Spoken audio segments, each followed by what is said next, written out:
I'm also interested about a statistics I'm not really bringing up too often, as we can see the Virtus.pro introductions there, about this team in particular. They have the lowest map pings average out of any team in this tournament, averaging about 162, which includes, of course, all the pings, all the drawings on the map. That speaks, they talk more on their comms than they want to do on their minimap. MOUZ is also on that end. If you compare that 162 to, say, 371 on Aurora and BetBoom, they like to do a lot of drawing, a lot of pinging. You know guys like Fly and all, they probably just, dish out everything you need to know in short sentences and kind of paint that plan through comms instead of drawings. I personally think that the ping statistic is one of the most useless statistics that exists. I think it doesn't make a difference at all. I honestly, I know. Kind of the older I've gotten is just the more annoying pinging has been getting for me. I think it's just annoying. It just makes a lot of noise and it's just kind of annoying. And there's nothing wrong with it, but I personally think that the statistics brings you nowhere, kind of. Like, it doesn't really matter how much you ping. And as you said, like these teams, ideally, the way they communicate is they say important things that change the game with the minimum amount of words possible, right? So you don't want to say something that you see on your screen. It's like, Ember used this spell. That's not really what these teams communicate. They say he doesn't have mana or something that will change the way you view the game in a short burst of a sentence to not flood the comms. So, and maybe it's just because they're old, just like me, Fly, one of the older players in this tournament. Maybe the oldest, no? I think he should be, yeah. Yeah. No one is also out there representing the veterans. I think it was Fly who also brought up the fact in one of his interviews about no one being out there with his age, with his experience, trashing on the new kids, if the quote was somewhat accurate there. So it's good to see that some of the veterans are still at the absolute top tier when it comes to gameplay. So pings don't have too much to do with that. I love that I kind of hit a nerve about the pinging there. But it's good to see perspective, right? Some people say it might matter. Some people say it doesn't matter at all. But, what matters is the draft. So we've got ourselves a very unique, I think this is the first time we see a first pick, first phase Ember Spirit locked in by MOUZ. That's a hero that both teams, they contest. A really good Ember Spirit player as well. And MOUZ, they had really good games with Ember yesterday, right? I think they won both their games that they picked Ember. So maybe they're feeling like Abed doesn't really play the lane dominators versus Ember. So the way that the pros think about this Ember hero is that he is a really good hero, but his laning phase can be trashed by the toxic heroes like Viper, Necro, Huskar. And they're just betting that Abed's not going to play one of these heroes. They're just like, Abed, you don't play these heroes, so we're just going to pick Ember, and we're going to be happy with anything you pick. Because you're not going to pick the heroes that dumpster the Ember in the lane. And that's just what happened, right? They just pick a Puck into an Ember. It's not that the Puck is bad. It's just that the Puck doesn't destroy the Ember in lane. Usually these pros, when they see Ember, they're like, something of a switch flips, and there's like, we need to pick Huskar. We need to pick Necro, which is the best way to really punish Ember since his comeback mechanism is really slow. We are following the meta trend here with mostly the supports being pretty much the same game after game. Hoodwink with the Grimstroke now coming up on the side of MOUZ. Another statistic I could bring that has a bit more truth than the pings, and that will be hero diversity, where it's usually a pretty high percentage number the less games you have played. But both VP and MOUZ they're over 80%. MOUZ is almost at 90%, which means that every time they play a hero, it has not been played by another player. So it's a unique hero for the player itself inside the team. This number is so much higher than some of the East European teams and the European teams participating in this tournament. So does that mean, or at least give us an idea of a picture, that the teams aren't entirely sure which works? Does it mean that they just have a big hero pool that they can utilize, mainly looking at MOUZ and VP? Does that apply? Or is there some other story to it? I think it's mostly just leaving the draft more open, I guess. So basically, that says that these teams, they play different heroes on different players more often, right? Yeah, so they don't repeat like a Dazzle in multiple roles. They play Dazzle in a specific role for a player. I see. I mean, I guess that has to do a lot with the... I mean, it's a more recent trend in Dota where the hero specialists have gotten really good at their heroes, and it's kind of changed the way the game is played, right? One of the most notable ones that come to mind is just Amar. He just plays his heroes, right? He plays his heroes really well, and you just have to ban his heroes, kind of like Maureen as well. The ascension of the hero specialist, I think, has to do with that more and more. I think nowadays, if you can play one hero really well, it's better than playing a meta hero kind of so-so. So the teams have kind of gone in that direction. They just want to play their heroes really well. And even better if it's a meta hero, right? Of course. But they just want to pick comfort and want to perform on their heroes. That's just the way Dota has become nowadays. It's a lot more team-centric focus than it is actually counter-picking and trying to like get a gotcha on your opponent. You just want to be comfortable and be, what word I would use? Just confident in what you're playing. Yeah, built that confidence indeed. Sometimes when we use that stat, we have a lot of heroes to talk about, but I just want to bring up the fact that they, from the viewer and the caster perspective, sometimes it looks like if a team's been losing a lot and they have that high of a number, it means that they might be a little bit lost in what they draft, and they're trying different strategies, they're trying different styles of drafts that either work or don't, and they might return back to them on days like these where you're playing in an elimination series.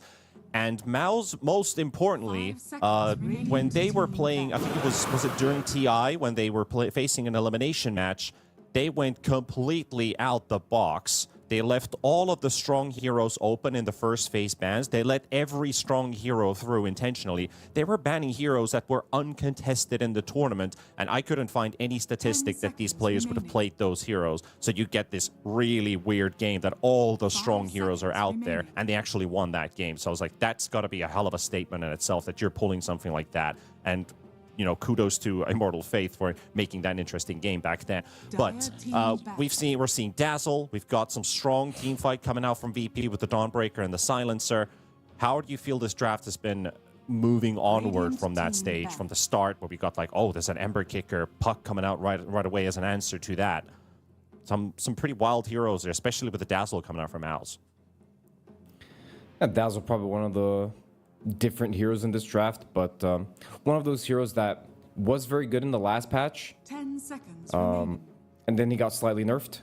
It's just one of those heroes that it's hard to really contest Dazzle lanes. He just kind of gives your carry free farm since he has that heal mechanic. Most of the heroes that have some sort of heal mechanic that the heal also does damage.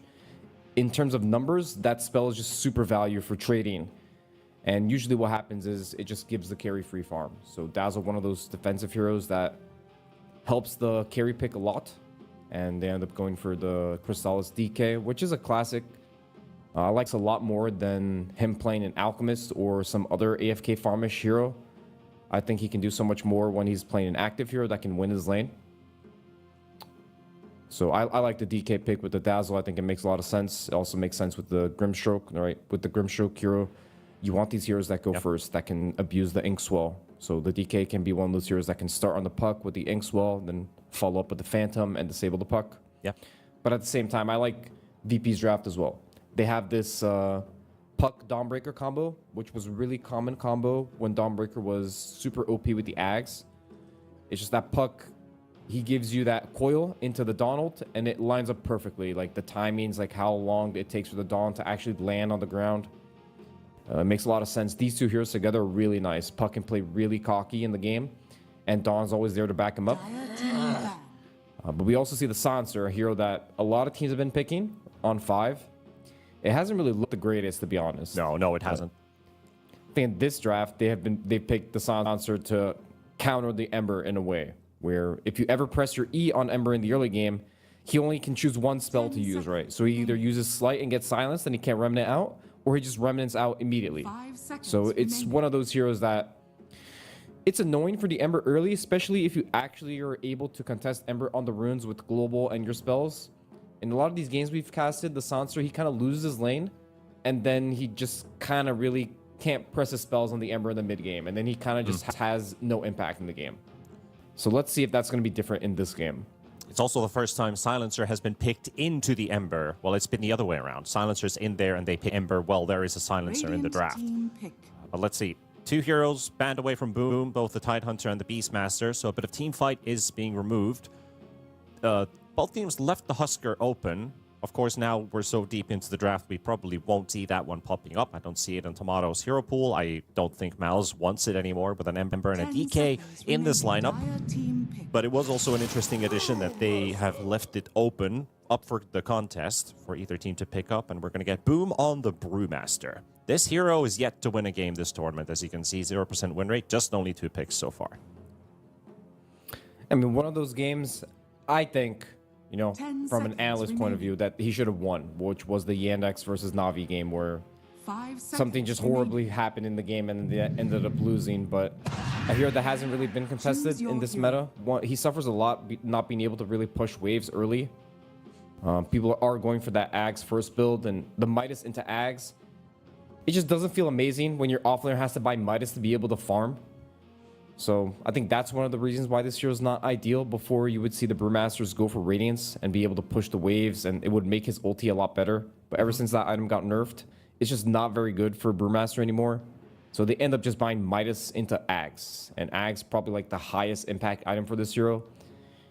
And he just runs into that problem where he doesn't have a stun, right? Does Brewmaster really interact with Puck? Not really. He just does. The Puck just ignores him completely in the fight. So in a meta where you have so many of these elusive mids, it's just so annoying for the Brewmaster to play. Kind of looking at this Virtus.pro draft at the end, as they pick up the Luna for Tomato, I can't help but say this does look like a very Bulba Evil Geniuses / Shopify Rebellion constructed draft. That it's well-rounded, it works like clockwork, and we kind of always refer to that specific Bulba team being one of the most precise, the most well-built, kind of like how far you can push Dota to being a very systematic draft that does everything in the same order from every single game. This kind of felt like it to me when I looked at this. Like, yep, this is definitely a Bulba draft out here. I wonder if the players had much say in what they wanted to play this game. Maybe that Luna was something that Tomato was feeling like, yeah, that's a good option, let's pick it for me. How much do you feel like Bulba influenced this draft? Is it fully his, or is there like a percentage split on who had some impact in their pick? No! It's hard to say for sure, but the players definitely have like a say in what they want to play. They probably have like a list of heroes of priorities, and then they just tell the coach, I feel from 1 to 10, this is my hero list from more comfortable to less comfortable. And then there's definitely some agreement to what they want to pick.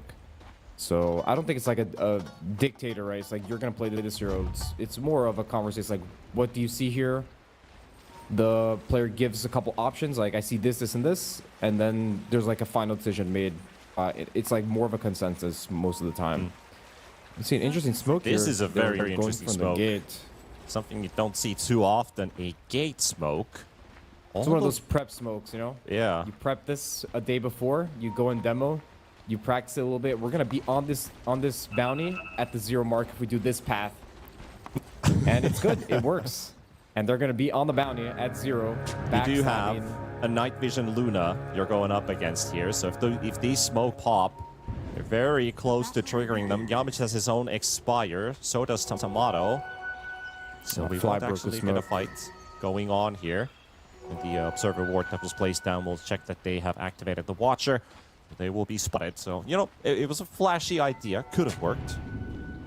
They got the D ward at least. Yeah.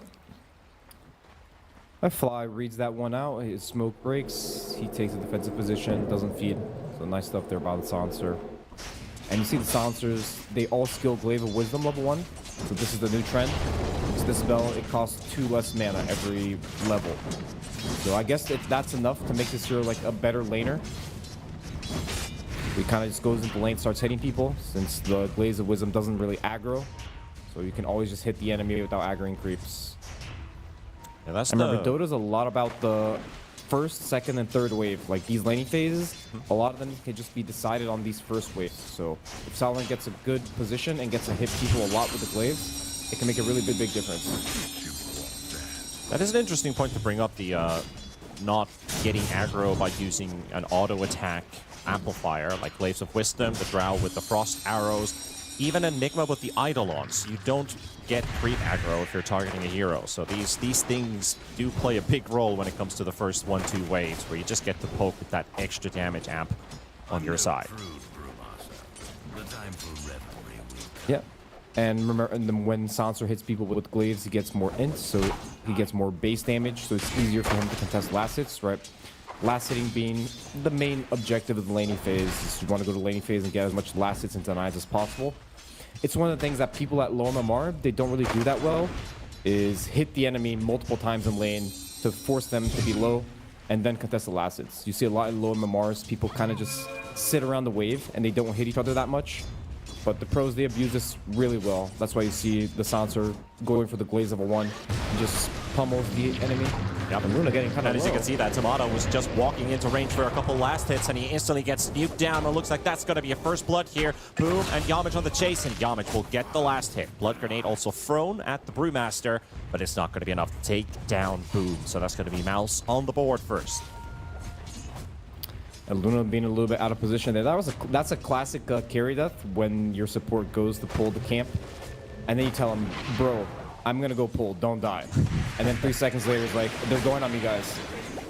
And it's just one of those moments, you know? It happens. Very common little mistake about positioning. And you need to have that predator instinct. You gotta smell blood in the water. If that support is missing, you jump that. You jump that lone carry. 10 seconds for the Lotus, which they are going to lose because Boom was tanking quite a lot of abilities as Tomato returned to the lane. Oh, sorry, yeah, Tomato was the one who returned, so Fly is going to get himself the Lotus. Also, the second Lotus going for Saberlight, so both for Virtus.pro. You see in this bottom lane, not that much action going on in the Hoodwink Dawnbreaker lane. This lane can be one of those anti-synergy lanes where the Dawn uses her spell. Boom might go down in the top lane. They don't have another Lucid Beam, though. Yamich is also tanking some big hits there. They'll live for now. Normal regen from Panda. Oh, he has a Sal coming. All right, he'll be fine. And I was saying bottom, this lane can be one of those anti-synergy lanes where the Dawnbreaker can use her spell at the same time Hoodwink uses her W, and the Dawnbreaker W breaks trees. Yep. So it might end up ending up, you know, that anti-synergy where you try to stun the guy just gets freed from the bushwhack. And Dawnbreaker's going to take a lot of damage here, getting chased down. I don't think he will die, but he does end up taking about 800, 900 damage there from that chase. Meanwhile, a bit of a trade going on with Yamich and Fly, both getting traded. The first kill going for the Grimstroke.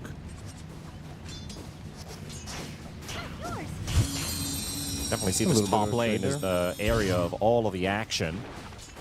But we'll see when the supports start moving over to the mid lane. As we can see, the Hoodwink already giving a quick hello. Hellscream there to assist with a water rune, so Abed gets a bottle refill.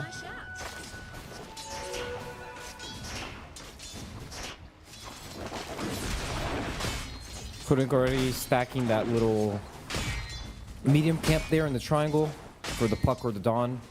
Makes a really big difference in these lanes where you can't really get that many kills or you can't really pressure the enemy, as in this bottom lane, because they have a Dazzle, and Dazzle just kind of makes the carry free farm, as I said earlier. Was it the heal? Especially with DK, right? He just has that Brim's Wrath passive, just gives him extra regen. So he definitely wants to stack as much as possible on Hoodwink and targeting Fly. Top lane. They've got themselves the blood grenade to connect. They're locking in Fly, and that's going to be an easy pickoff there. Hellscream does rotate. They're going to try and find a bigger response if they can kill the Brewmaster. He is quite tanky. The raindrops and the magic stick. Again, the raindrops saving his life. Does have to walk back home, though. Always buy raindrops, kids, especially in lanes that they have a nuke. It's a super value item, one of the most high value items in the game. Yep. And poking in bottom, Saberlight. There's no support around this time. So Ike is, he's hesitant should he help in lane, should he go straight to mid, help with that 6-minute rune, so he's been walking back and forth with the Dazzle. Now they're bringing Fly here as well, level 6 Ember. Coil is also ready on Abed, which he will drop. Trying to walk back and forth, but the Bushwhack is there, and the Orb's going to be enough. Fly will get that kill in the end. That should open up a rune, but it's on the top half, so Abed's got a long trek there. Thankfully, he has the Illusory Orb to help him get closer. Yamich shouldn't be able to contest that one. Doesn't quite get in range for the deny. Doesn't have the vision that deep either. So Abed will get the first power room. And you see both teams bringing multiple heroes to the rune, so they both value this rune timing very highly. And they're just the gameplay style for both teams is very similar, right? Both teams, they like to play super fast and they like to over-rotate their heroes for objectives and fights. Brewmaster getting on. Yeah, 36 kill. Can't get the Ember, can get the Brew. Silencer actually having a really nice early game, even though he had those 2 deaths. He's in on a good trajectory to get his level 6. They're going to get one of them here. He already has 3 points in the Suffer in Silence, so he's already has 3 extra stacks. Might just get one more here on the Grimstroke, actually. Oh, he'll be fine. And this Silencer performance is much better than the previous one you and I cast. That was like, when are we getting Global Silence? And when they got Global Silence, they never got to use it efficiently because the snowball was already ready on the opposing side. Yeah. So you're going to see now that the Silencer's just going to walk towards mid and just follow this Ember everywhere. He's going to press his E-spell on him on the rune every single time. And every time they just go on this Ember, he's just in danger of dying. Silencer's one of those heroes that he can actually threaten the Ember Spirit.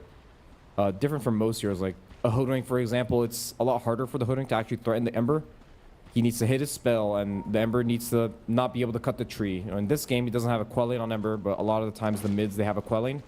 And it becomes a lot harder for the Hoodwink to play. The Silencer is so much easier. You just press your E-spell on him, and then he has to decide which spell he's going to use before getting silenced. Love that both teams use the scan exactly on the same second. Challenging for that rune is going to go for the Ember. And also, just a little notification about vision play. As they're just poking Lauren. I don't think they're going to go for this dive. This one observer ward on the dire side steps on the top up rune. Yamage placed it down. Nobody saw this ward, and this ward has already shown like 4 or 5 heroes moving around the map. So this is getting so much info for MOUZ to play in that mid lane. That's a really good ward. He got it behind enemy lines, so showing a lot of vision. You see that MOUZ, they have a sentry in the middle of the river, so they're aware that the enemy wants to have vision towards mid, but it's a nice sneaky little ward that Yamage got. I think they've seen this move as well. Yeah, Lorinov is already pinging next to the Roche pit. The other defensive ward placed down by Yamage. Lorinov actually wants to fight this if they can just get themselves an opening. The scan connects onto the stairs, so they're suspecting that Virtus.pro know about this move, so Lorinov just goes for it. Hellscream's going to get silenced. Boom is just forcing the rest of the heroes away, so they're going to look for the kill on Hellscream. And Boom has the primal split. Here comes Crystallis as well with the Dragon form. They're going to lock in a second support kill and take down Fly. If they can just push Tomato away, which looks like going to be the case, that could be the top tier 1 tower falling sub 10 minutes. So MOUZ following their game plan, always looking for that early tower falling before 10 minutes. Yep. Classic MOUZ Actually, gameplay. They want to play aggressive. Can they cut off Saberlight? He's trying to cut waves. Crystallis is here. Yamage TP to the tier 2 tower. Got the slow applied with the Inkspell and the bug, so they might be able to catch him here. Can they get the kill though? Yeah, with Lorinov, definitely. Hellscream is coming to the rescue though with Abed. They were hoping for a turn, but they won't get it, so they'll get another kill. That's 3 from MOUZ. Lorinov though. And Ember gonna get gone on. Yeah, Silencer's here. Might have seen Hellscream throw that bushwhack, but now that they run into 3 heroes, it's like feeling the confidence. He's barely got any mana. He's got nothing to work with, and he just walks straight past them. And they might even try to go and fly. Well, the Blood Grenade's not going to lead into anything here. As Abed throwing in the coil onto the Dazzle, chasing Ike into the triangle. So Abed will get himself a solo kill, solo XP for him. Some nice moves from MOUZ. They punished the VP cores on the side lanes, but it did cost them a lot, right? It's a lot of moving around. A lot of the DK having to use his ult to walk top through the gate. Then he TP's back bottom, chases Dawn for a couple seconds, so he's not really farming trouble. all the time. Solar Guardian being used as well aggressively here to take this Boom kill, and this Brewmaster's, he's having a really rough time.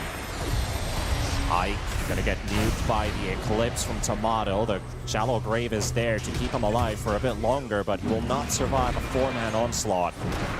So, as he said, yeah, a lot of chasing by MOUZ. They didn't get the tower, and instead they're the ones who are gonna lose their offlane T1.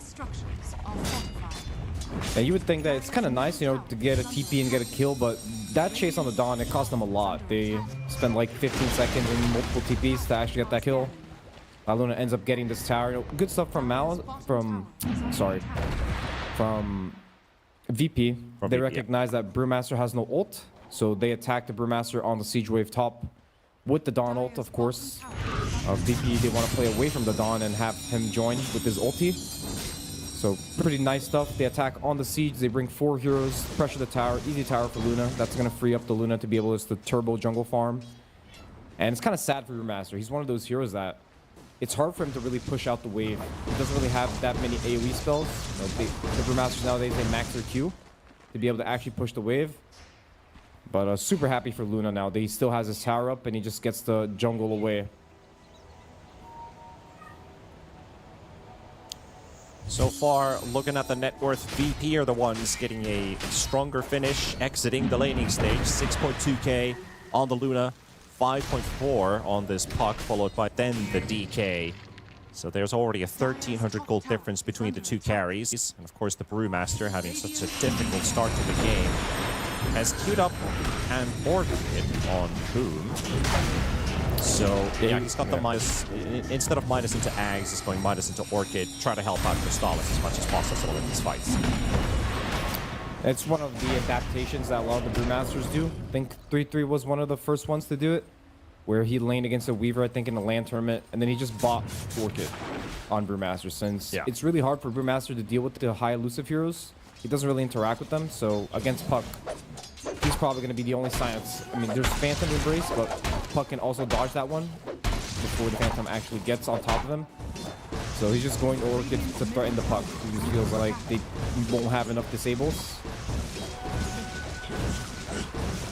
Yeah, you know this DK, especially with the Mask of Madness, is only there to hit. Just what you want your +1 to do. Just get as many punches in as you can while the rest of your team is trying to control.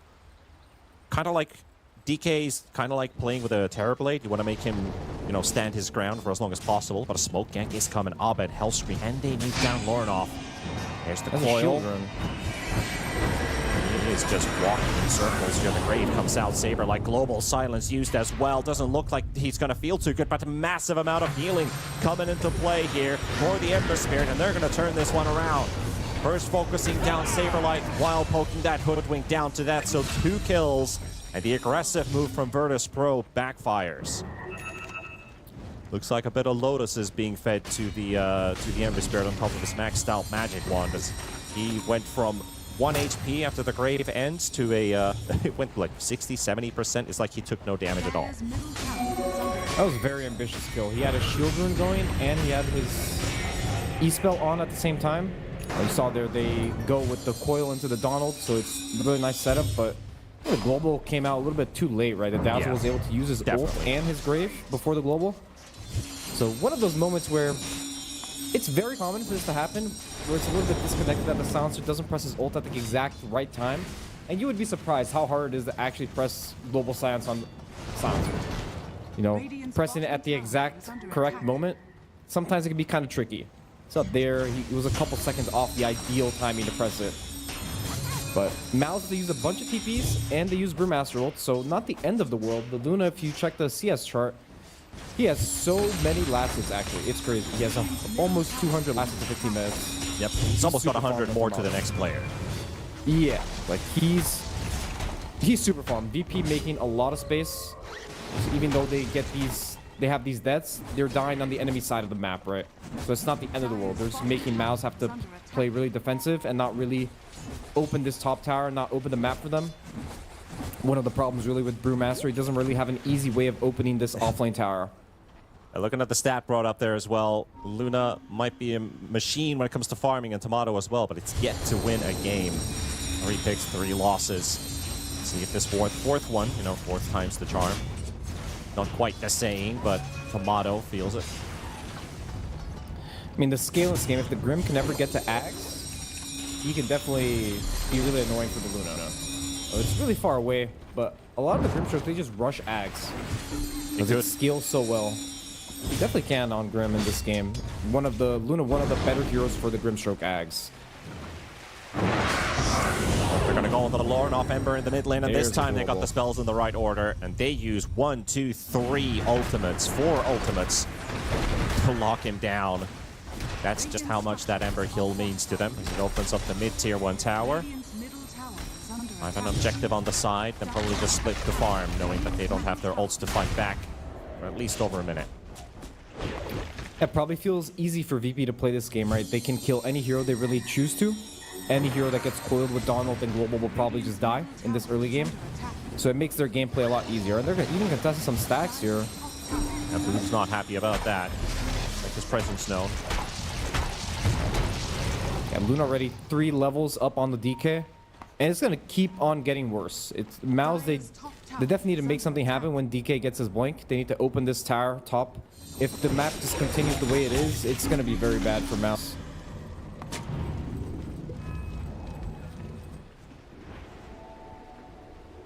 They don't really have a pressure point, right? They're kind of just farming their side. Some games it can be okay, but it's not okay when the enemy carries one of these heroes that has like this innate ability that makes him jungle super fast. Tomato's going to get jumped on already. They were moving towards the bottom lane, but they might not make it in time to help out Tomato. They were setting up to kill Crystallis, and instead it looks like their carry is just going to go down. They are late with this gank rotation. They were smoking up the bottom, but Tomato was scouted, and again, by a Yamich ward. The script strokes have been placing the wards at the right place at the right time all game long, so playing a pretty crucial role there. Yeah, MOUZ, they identified that if they're not going to open this offlane tower, they need to at least hold their safe lane tower and actually hold this part of the map. So they place wards, and DK continuously just sits here and farms, and they use TPs to punish Luna when he gates, so...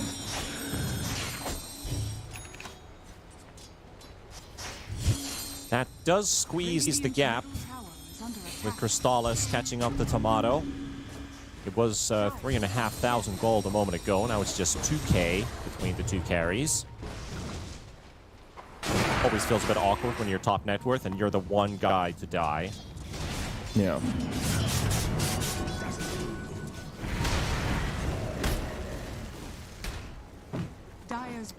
Consecrated Wrap's almost done for the Ember with the Mage Slayer in his inventory, so Lornoff will start to have impact with this Ember. He does, of course, like you said, VP can always choose when to kill whoever they want to, and if it is an Ember out of position, that is a very key target to focus on, so you can't really flex yourself as a over-aggressive mid player in this game. And both teams smoked up. Brewmaster, he gave up on that Orchid idea. He thinks it's probably not going to have that much impact. Okay, goes back to the axe. The more impact it has, the regen, she's going to be really tanking right off. There's the global. Here comes the second and the third ulti right on top of Lornoff. Here comes the DK to assist, and a big stun as well. They got Lornoff down, but can they get more? Soulbind only seems... Okay, there we go. It does actually latch onto the puck as he comes out from the phase shift. Gets back into it. Looking to make an escape. Blinks out. There's the storm brewing. Trying to send him in the air, and Crystallis is there for the follow-up stun. And they will trade Lornoff's life for 2 core kills. Yeah, nice stuff for MOUZ. You know, they continue with their game plan of just holding their safe lane. If you can't open the map for yourself, then you need to just hold your own map. So they just continuously keep playing this bottom part of the map. They keep reacting to these bottoms. It's not the ideal gameplay, but sometimes it's something you have to do, right? Fly. In a position. Dies during the stun duration.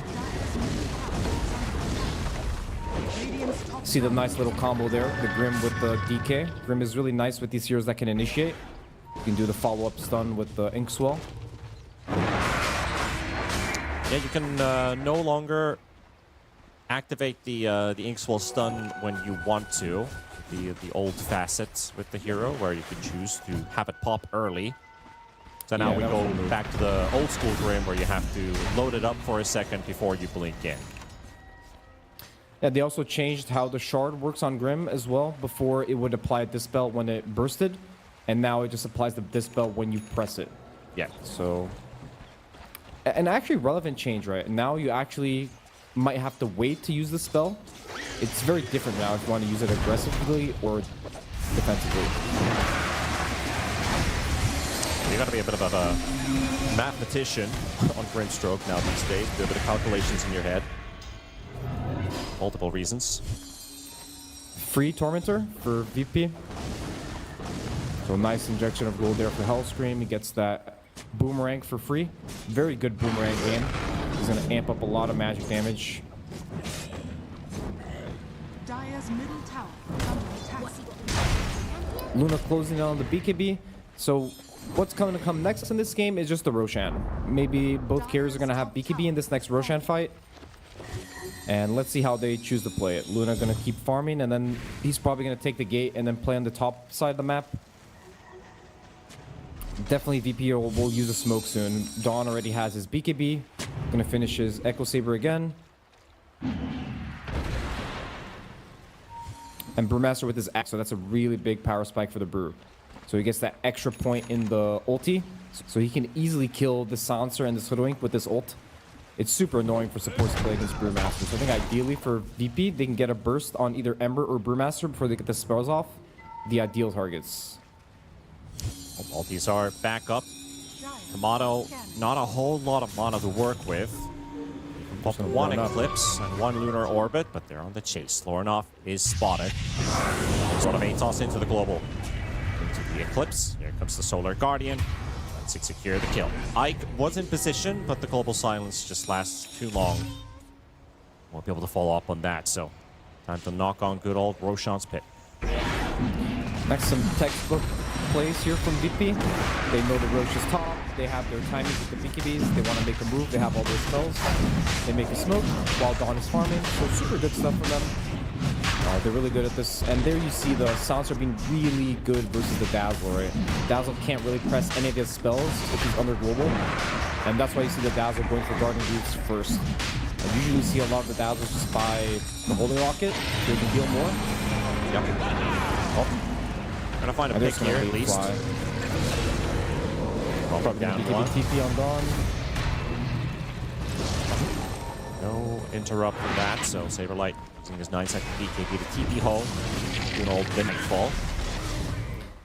And pretty costly for MOUZ. They use their Brewmaster split, so they won't have that for the next fight.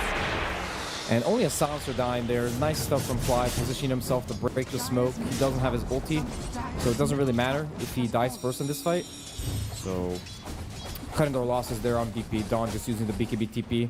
Doesn't want to fight when they don't have any of their spells. And especially when Brewmaster presses R. It's kind of like a... Let's just not fight this. There's just no reason to. Yeah. Do a bit of risk assessment. So again, we got a Daedalus queued up for the DK, so he'll start hitting really hard too as well on Crystallis. Fast attack speed. Not really any buffs in his team to help him out except for the Solar Crest. Went for the Grimstroke. We were kind of discussing, does he go straight for Ags, which he could, but I do feel like as a team game, they do want to prioritize this DK being the scary one out there. But it truly is, it is a game where we're kind of used to seeing the mids being the flashy ones. We've seen matchups like the, what was it, the Abed versus BZM, where it's like the mid players are dictating the mix. But this is a much more team-oriented game now. It might just be the role for the carries to show who stands their ground the longest. Yeah, Ember's having a really rough game in this game. You see, even it reflects his build a lot. Like, he has a bunch of defensive items, and he still dies to global. He just has Mate Slayer, Wraps, and now he's going to beat it. So you could even argue that, was this build actually good if he just still keeps dying in global? I'm not an Ember specialist myself. I do know that the Mate Slayer's value, and Blurnoff did buy the Wraps in other games.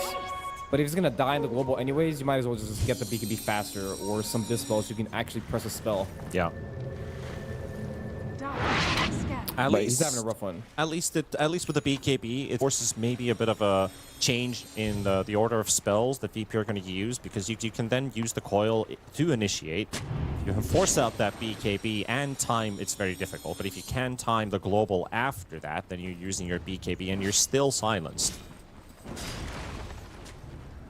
Yep, Fly definitely going to think about that. And you already see the Brewmaster queuing up Aeon Disc.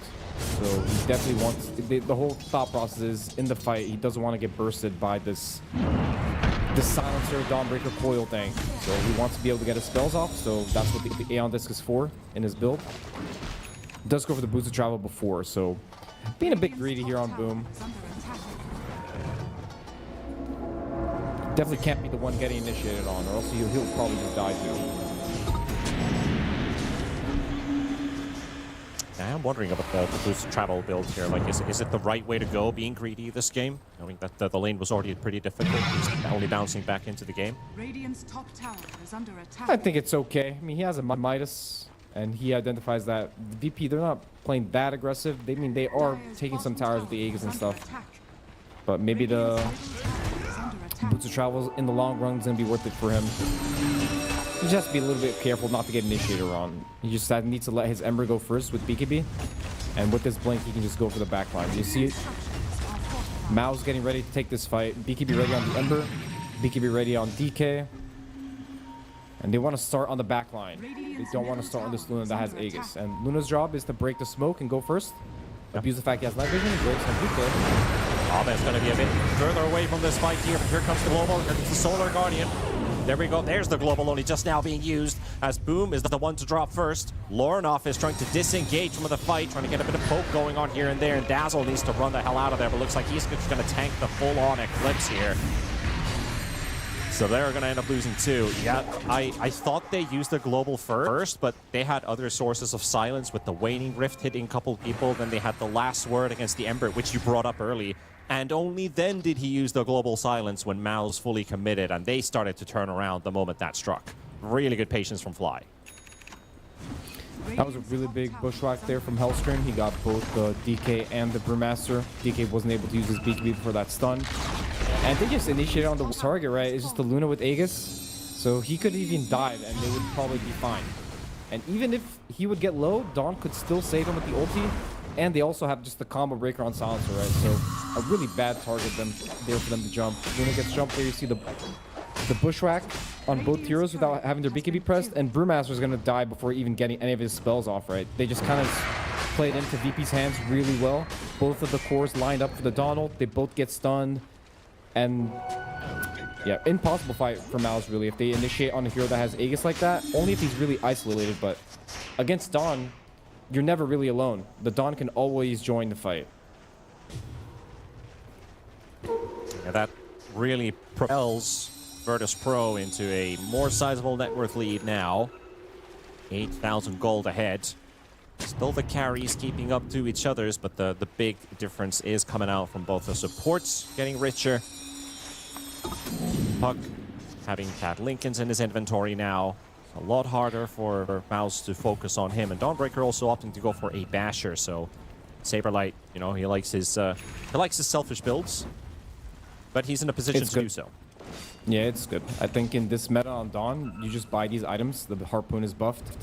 You just need to do damage, because the old ulti Dawn, it's kind of dead. The Ags got super nerfed ever since it was super meta. They're going to go in. They're under vision here. Oh, we didn't catch Abed with the stun. The X-Bolt didn't get the pop yet, but however, the follow-up route's got to be there. So they still end up getting Abed there. I was a bit worried there. If Abed manages to get out, then you're using a 5-man, 4-man rotation on just killing Fly, like the one we saw previously from MOUZ a while ago next to the Roche pit. They used the Primal Split to just kill a Silencer. Just didn't feel too good, but at least they're going to get the conversion to a push here. Yep, pretty nice smoke. They get 2 kills. They got kind of lucky that they got that puck kill too. Silencer's in a nice position. They're breaking smoke, and you see the gem getting picked up by VP. When they spawn, they're going to have all their spells, and they're probably going to have a butterfly timing. So Luna's going to be feeling like he's unkillable. So he wants to go first and be ready for them to contest either Roche or Torm that's coming up. The Roche is definitely more important than the Torm. But still a little while until the Roche can be able to spawn. So maybe VP can get this Torm, or MOUZ can contest this Torm before the Roche starts spawning. About automation here, DV. I mentioned the Lincolns on the puck. We got a Lincolns coming up for the Hoodwink. Just to protect the cores, just to make sure that Tomato and Abed can stand their ground. It's really good against DK. It's hard for DK to really play the game if everybody has Lincolns, and especially with the build he's going for, right? Just the full damage. So he won't really be able to stun these targets. That makes the DK's game a lot harder. He's going to have to buy another item to remove Lincolns, and he doesn't even have that queued up, right? He has Satanic queued up now.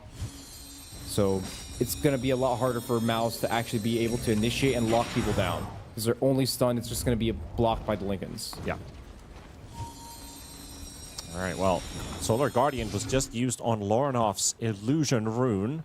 So MOUZ instantly smoking up. And they're going to get info that the Tormentor is going to be taken, so this could be a rough timing for MOUZ. They're very close.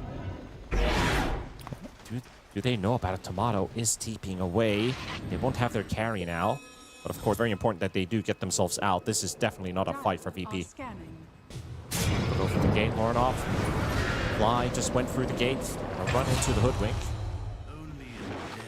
They got something. Good dodge from VP.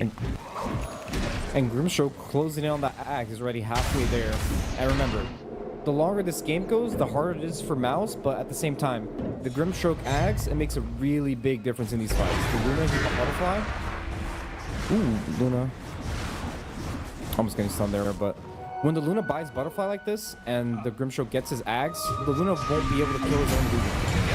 Oh, a lot of nuking coming in here. Global Silence and the Solar Guardian used a very early grave as well onto Crystallis, who's taking big hits from Luna as Ike will go down and Yamich will follow, and Crystallis doesn't have a lot to do anymore less on this DK. Boom is trying to interrupt the back level. Lornoff also jumping in there as well. Trying to nuke down the Silencer. Crystallis will die. Bobet, however. And now with their carry gone, there's no more firepower left for MOUZ. Boom. He's just going to have to face his inevitable end. He's got no teleport out of this either. They've got a couple cancels of their own. Lornoff is trying to chain him up, trying to keep him slowed. He knows he can get out, but Boone really doesn't have one of his own, so he will drop VP, trying to, just get those waves out as soon as that Ember was running towards the top lane. Abed actually finds him. He knew exactly how Lornoff was thinking the second sequence from that fight's gonna go. He misses the coil, though. And big team fight for VP. White Warren Roche has spawned. It was a super fast spawn on the Roche, so let's see if they even scouted. They haven't scouted yet. That's why they're not really going Roche, but they take the outpost, take the enemy triangle. So taking away that option for MOUZ to be able to buy back and TP into this Roche fight, which 15k ahead with the Roche and the banner, they can easily go high ground here. And you're going to see that in this replay that the DK, he can't really man-fight the Luna, especially when the Luna has Butterfly. That's basically what the whole purpose of the Butterfly item is that you hit this Butterfly timing where you're kind of immune to the right-click physical damage. You kind of just ignore the enemy carry when he doesn't have MKP. So big timing here for Luna. I think VP is definitely thinking about just going high ground with this Butterfly before... DK's not even going for MKP, so they're going to have a really, really hard time actually doing damage to Luna. Yeah, there's a big They really window. need this Grim Axe. Yeah, he needs the Axe on Grim to be able to actually do damage on MOUZ. Yeah, a very big window here for VP. They can just keep up that pressure. Already 15,000 gold ahead, also in net worth, so they're in a very solid position to commandeer the direction of this game.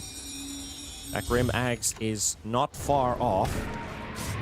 800 gold more for Yamich. He does have the green enchantment. That's definitely going to help. Dire's bottom tower is under attack. And he can even sell an item or something. So VP probably planning to go high ground at the 35-30 mark. That's when the siege waves come. And it will be a double siege wave with the banner. They can see that the Grimstroke is the one getting the farm from this wave, but at the same time, it is an Ember Spirit getting locked in and Lornoff BKB to jump out. That's worth it. You'll be able to split them on the map. Didn't get the Wisdom, which was his primary goal. But yeah, inside the base, Yamich was the one getting all the last hits in the wave, so Hellscream recognizing that, yeah, they're building something big if the Grimstroke is the one farming this wave. They probably have their info that there is an Axe almost done on Yamich. If they haven't discussed it already, that definitely showed it. I mean, they're definitely aware, especially if you're a Luna player and you play against Grimstroke. It's very common that the Grimstroke goes for an early Axe. And let's see how aware they're going to be about this Axe, because the Axe can be really tanky since he's going to have Butterfly. And here comes the Siege Wave. They're going to place Banner, have the Siege not die to the wave. And Luna, one of the best heroes at sieging, since after she kills the tower, the Glaives will just bounce between the Raxes and bounce on the heroes that are trying to defend. So hard for MOUZ to really defend. He has the Ags on Grim. Let's see how they're going to approach this fight. Tomato's also very close to a level 25. Halfway. Cannot contest. Alright, they're going to try and make an attempt. Manta dodge on the sun from the DK. Blink in from the Brewmaster. Boom. Aeon Disc has already popped. And trying to get that Primal Split off. He finally does. Remember, there's still an Axe to fight against. And we still have that Grim Axe. Oh, I think we have it somewhere.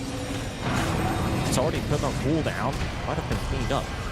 So they're going to be fighting on the low ground here. Luna is dropping quite low, but the Global Silence now kicking in.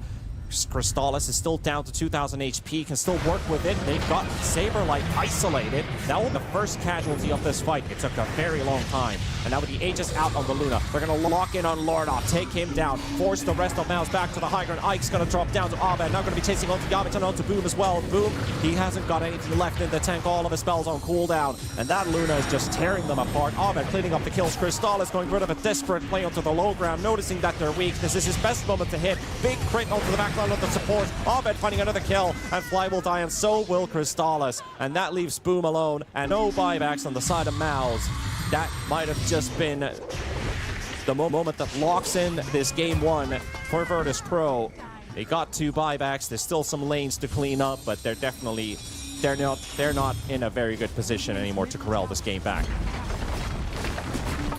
MVP just too ahead in this game in duel. Oh, that fight was kind of close. But Luna with Aegis, they just have...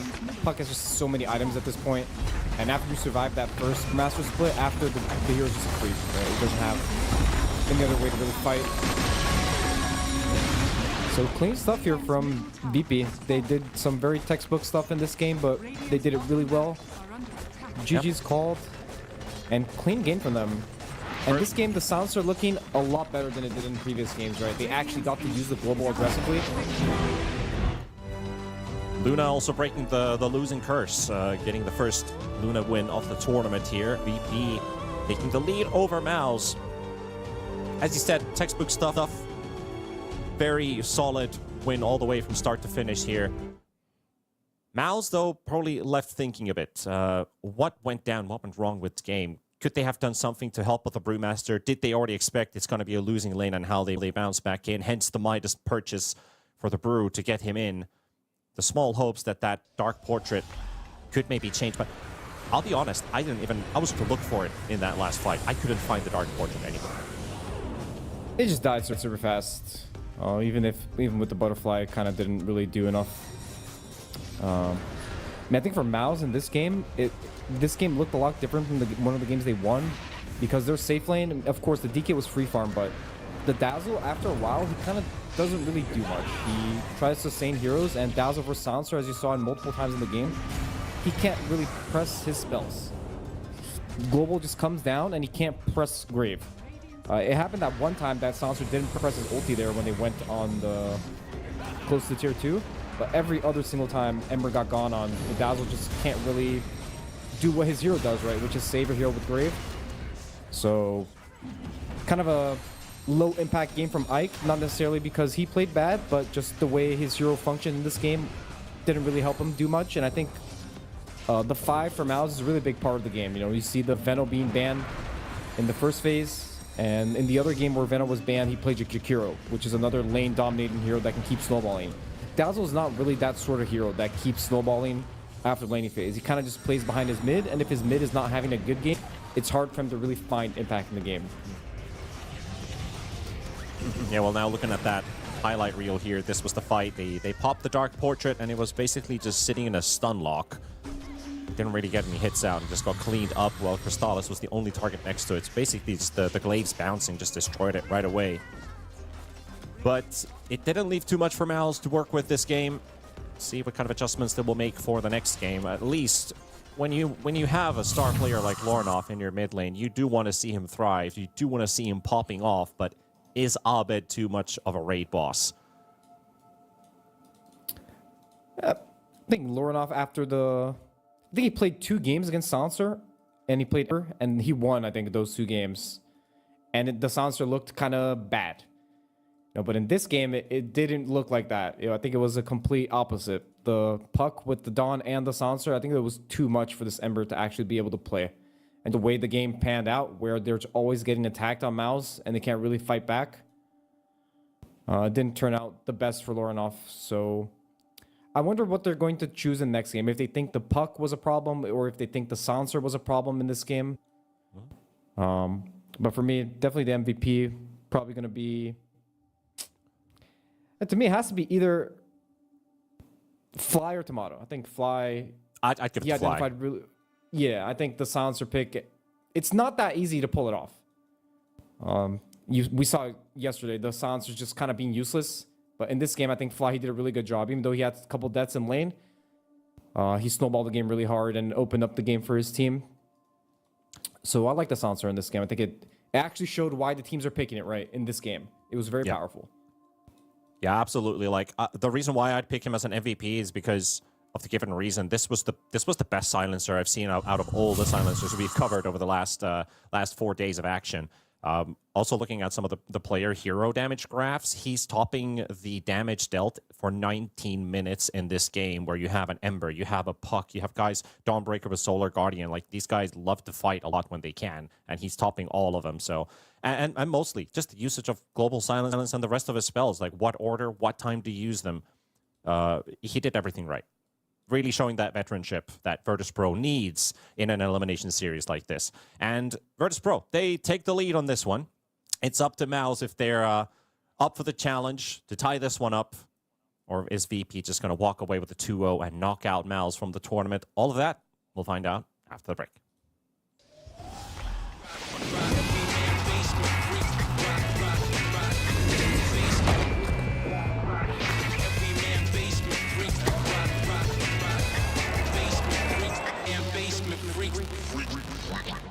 The human body was built to move, not trapped at a desk in one singular posture for 12 hours a day.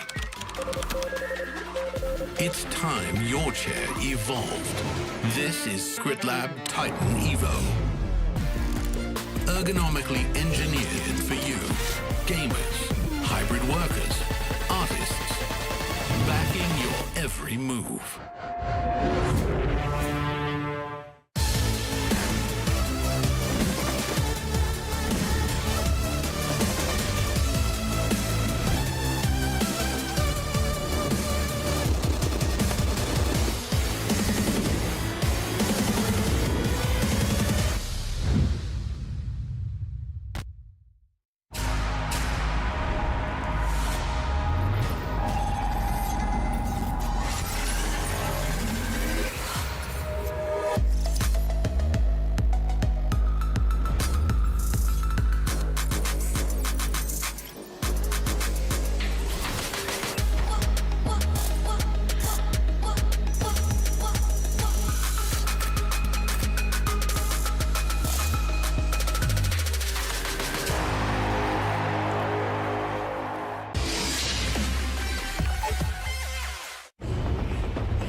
We are here testing the pros' knowledge about the recent patch, and who better to test than the GOAT himself, Mr. Saberlight. Welcome back, Saberlight. How you doing?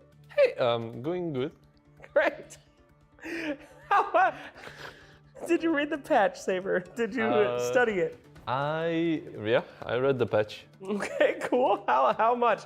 How in depth were you? Well, to be honest, when the big patch dropped, like 741, I kind of skimmed over it. I just read my heroes. Yeah. And then the following ones, I actually read everything. But for the big one, I actually don't know if it's going to be like some Arc Warden changes. I am not so sure about those, or like some support changes. Okay, well, let's get into it. I'm sure you'll do great. Saberlight is always very prepared when not prepared, so let's go. Here we go. Which of the following heroes cannot miss uphill units while flying? Batrider, Wyvern, Dragonite, or Lina? This is timed. You would try to answer as quick as you can. Oh, I see. 3 minutes. Per question? No, God, no. Okay. Total. It's gonna be Wyvern. Wyvern, that is correct. How did you know? Very good. Thank you. Okay, no explanation. Like Warlock's Black Grimoire, Witch Doctor's Gree, and all other innate neutral items have been removed. False. That is false. That's right. Gree is still around as long as Winter Wyvern actually got one. The book. The book. Void Spirit's Aether Remnant Wish Shard can reveal wards. False. That is true. It is false. You're right. They removed that. So yes, in the last patch. Prior to 7.41, the Tormentor could deal damage to neutral units.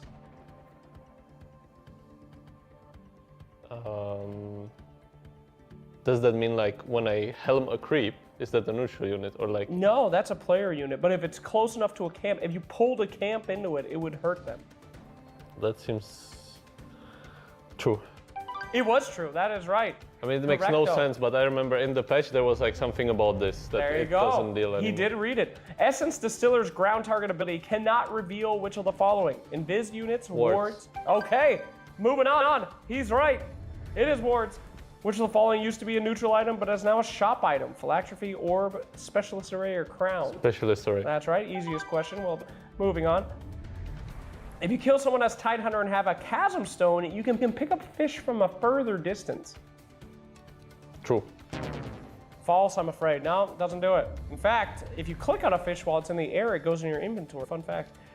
Which of the following does Bloodstone do in the current patch? Give 15 int, dispel, blood pack, restores mana, or deny yourself. 15 int. That's correct. We're moving on. I wish you could still deny yourself. That was good times. Unlike allied heroes, enemy heroes are able to consume items left on the ground by a forager's kit. True or false? No idea. Can you True, eat? true. Yes, it is true. You can eat your enemy's nuts. Awesome. All right. Partisan's Brand will not do 9% increased spell damage to which of the following? Lone Druid's Bear, Terrorblade's Illusions, Wraith King Skeletons, or Chen's Zealot? Maybe the Skeletons? That is correct. The only man to get that right. Well done. Very good. In 7.41B, the only thing that lost, only one thing lost true sight. What was it? A neutral, a spell, a shop item, or an innate? I don't know, innate. No, I'm afraid. Oh, spell, no, spell. It's spell? the Void Spirit thing. No, I'm afraid not. No, that was 7.41A. Oh. It was the Book of the Dead lost neutral. Oh, true. Yeah, that's true, so sad. true. What do you think about that? Fucked up. Fucked up. Yeah. Great. All right. Thank you so much, ladies and gentlemen.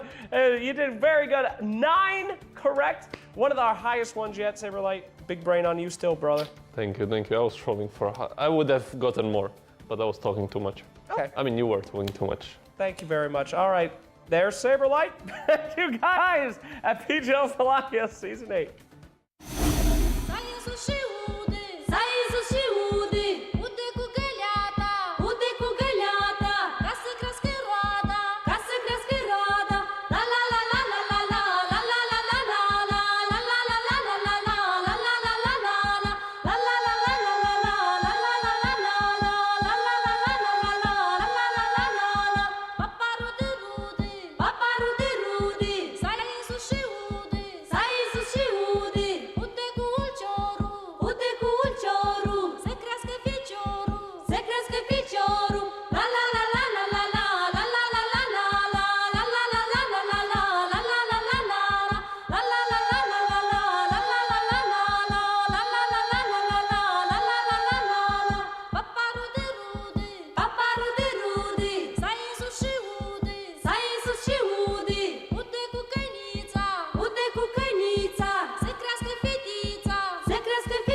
Hey, welcome back, folks. We're returning with PGL Wallachia Season 8 BC stream and our final series on this stream as well. So happy to have you guys on board for game number 2 with MOUZ versus Virtus.pro. VP taking the lead on this one. MOUZ with their backs against the wall to at least stretch this series one more game and maybe hope to see another day in this Swiss stage before, you know, either one of these two teams is gonna get knocked out. We got a draft ready. Let's dive straight into the action on this one. Hope to see what ideas are they going to be cooking, because we won't see an Ember first phase. We'll see a Beastmaster come out instead. So MOUZ will stick with the cores in the openers. I like this a little bit more from MOUZ. The Beastmaster, a hero that's been getting banned a lot in the first phase for a lot of these teams. And of course, a flex pick that can be in mid carry or off lane. I mean, nowadays, I think the mid one is a little bit less common, but it's still very good. I can win the lane against a lot of different heroes. And I do think MOUZ, they play it on all 3 cores. I think Lorinov can play Beastmaster as well. And at least something that I really like too is that MOUZ, they banned the Alchemist, so they're not picking Alchemist. I think it doesn't really suit their playstyle. So I think that's a good thing for them. And VP, they definitely can't play the Alchemist. I think they showed that they played it against Tundra. I think they got a super snowbally game. And Hoodwink also showing up. So Hoodwink, one of the best supports in the meta, right? Every team just picking this hero. I guess just the versatility of this hero and the changes were enough to make it a really good hero. It already was really contested in the past. And I guess just a few little buffs made the hero come back. And a lot of target bans at Yamich. His Tusk and his Clockwork getting banned. He definitely excels at the melee heroes, so he's getting targeted pretty strongly here. Yeah, but what about his techies, man? He's a techie specialist too. I mean, he is. I hope we get to see more of that hero, because I think that hero is good, especially for MOUZ, because they flex it on 4 and 5. Yeah. So hopefully they do pick it here. I really want Ike to be able to play a hero that can pressure early super hard. I think if he's on Jakiro, Veno, even the Phoenix, yeah. I like this a lot more than the Dazzle. I think Ike, he's one of those 5s that he's super aggressive and he knows how to tempo the game really well. So I think MOUZ's opener in this game is a lot better than it was in the last game. Yeah, and I think the key word for this series has to be tempo. VP, a team that likes to stack up with 4 or 5 heroes early on. MOUZ would like to do the same thing, or at least have multiple skirmishes happening simultaneously and lead into the next fight right after the previous one ended. So they want to keep on moving around the map, keep on causing chaos. And we want Game 2 to be like that. I feel like Game 1 was, let's be honest, it was a bit lackluster. With the tempo used to seeing from these two teams, it felt a bit slow. VP was reliant on their cooldowns to basically kill anybody they wanted, and then halted to farm. Then use their ultis to go again, and then halted to farm, which is kind of how the lineup worked. But I want to see much more aggression from both of these two teams, really show what they're made of and what have made these teams so good in the style of Dota that they play. You already see... Yeah, I mean, VP this time, they don't really have any high cooldown heroes. Not yet. The Ench, very different from the Silencer, right? See the Ench getting picked a lot more in this tournament. Very good hero versus Beast. The Ench can follow the Beast to any side lane, and she can enchant the boar. And it's a very annoying thing that Beastmaster has to deal with. So a lot of the times what the teams do is they just put the Beastmaster mid, so that the Ench doesn't really interact with the Beach much in the early game. Only like at 5-6 minutes where he can come in and contest the rune. But it is a very good hero versus Beastmaster. The boars being a pretty big part of the hero in the early game. So that's why you see the Ench being picked. And VP again with the Puck. They really like this hero on Abed. And this Puck here, it just puts a lot of pressure on the enemy. It puts a lot of pressure in the way where if you don't pick stuns, the game starts getting kind of weird. Where the Puck starts scaling and you don't have stuns and he's just a menace in the game. So it's one of those picks that it just presses the enemy a lot to either have to build items to deal with the Puck, or to have to pick different heroes just because they have stuns to be able to lock down the Puck. Yeah, and in that last game as well, when you get to a point where Puck gets to play pretty freely, he was the one bullying Crystallis on a DK who was trying to run away most of the time. So he could change his target priority from killing supports to actually bullying the enemy carry out from the fight. So MOUZ, they got to look out with this next support pick that they go for isn't something that the Puck's going to be hunting throughout this entire game and just getting big through support kills, as they've already built up a pretty strong lineup, at least stats-wise, with the team that they have. And there we go. We got ourselves a Yamich Pudge coming into this game. So beef upon beef, ladies and gentlemen. Yeah, a signature pick for Yamich. He was playing this hero a lot more in the past. The hero did get slightly nerfed of the flesh sheep stacks, but I feel like the support Pudge is pretty much the same as it was before. 5 seconds And remaining. you see Yamich playing a melee hero with the Darkseer. It's a nice little combo with the Ion Shell. And I feel like he just picks Pudge because Clock and Tusk are banned. And good bans there from VP. I think they kind of forced him into a hero that he hasn't played much recently. Not that he's not capable of playing the Pudge, but it might be one of those very hit or miss heroes. And Pudge is very good versus Ench on the side. He's one of the heroes that can do a lot of damage with the hook instantly and can kill the Ench on the side. He can also kill the Ench creeps with hook since that one-shots the creeps. Yep. So good interaction for the Pudge versus the Ench. And also with the Darkseer in preparation of all those right-clickers Tomato likes to play, so you have a strong illusion to build into in this game as well. Of course, the Grimstroke Dark Portrait didn't quite work out as they were already quite far behind as a team. So they're also banning the Faceless Void, who's not really also a good, not really a good illusion target. They don't really have a lot on that Faceless Void either. I'd rather force him to play in a Manta-based hero for Tomato. Maybe ban another hero that doesn't really build Manta either. And here they're going to ban the carries that are good against Darkseer in the lane. So Faceless Void, he doesn't get pressured that much about the Darkseer, and also just Chrono just locks down the Darkseer. He can't use Surge or any of his spells. Probably going to see an Ursa ban, something like that. I think it's a really good Ursa game versus Phoenix and Darkseer. Stuff like that. Heroes that are really good against the Darkseer in the lane. Gyro is another one that comes to mind. Sven, all these heroes are heroes that can kill the wave really fast and not let the Darkseer be able to push in the wave with Ion Shell. And you also have the Enchantress who can enchant that Ion Shell away, so also has to look after that too. Yeah, they definitely want a hero that can help the Ench fight the Darkseer and the Pudge. You don't want one of those heroes like a Medusa or a Dow. One of those heroes that is kind of just sitting there, like Morphlane. Morphlane's okay because the Darkseer just cannot pressure him. It's just the way the Morph works, that spell. But you definitely want a hero that can help the Ench fight them. So a Weaver too can be a good pick. There's a lot of options here for Tomato. He plays with a lot of different heroes, so... Isn't this a decent Ursa game too? Would give you an egg hitter? Yeah, it's a really good Ursa game, and Ursa, one of Tomato's heroes. So it's going to be some combination of that. It's going to be a hero that's good against Darkseer in the lane, and that can help the Ench fight them back in the lane.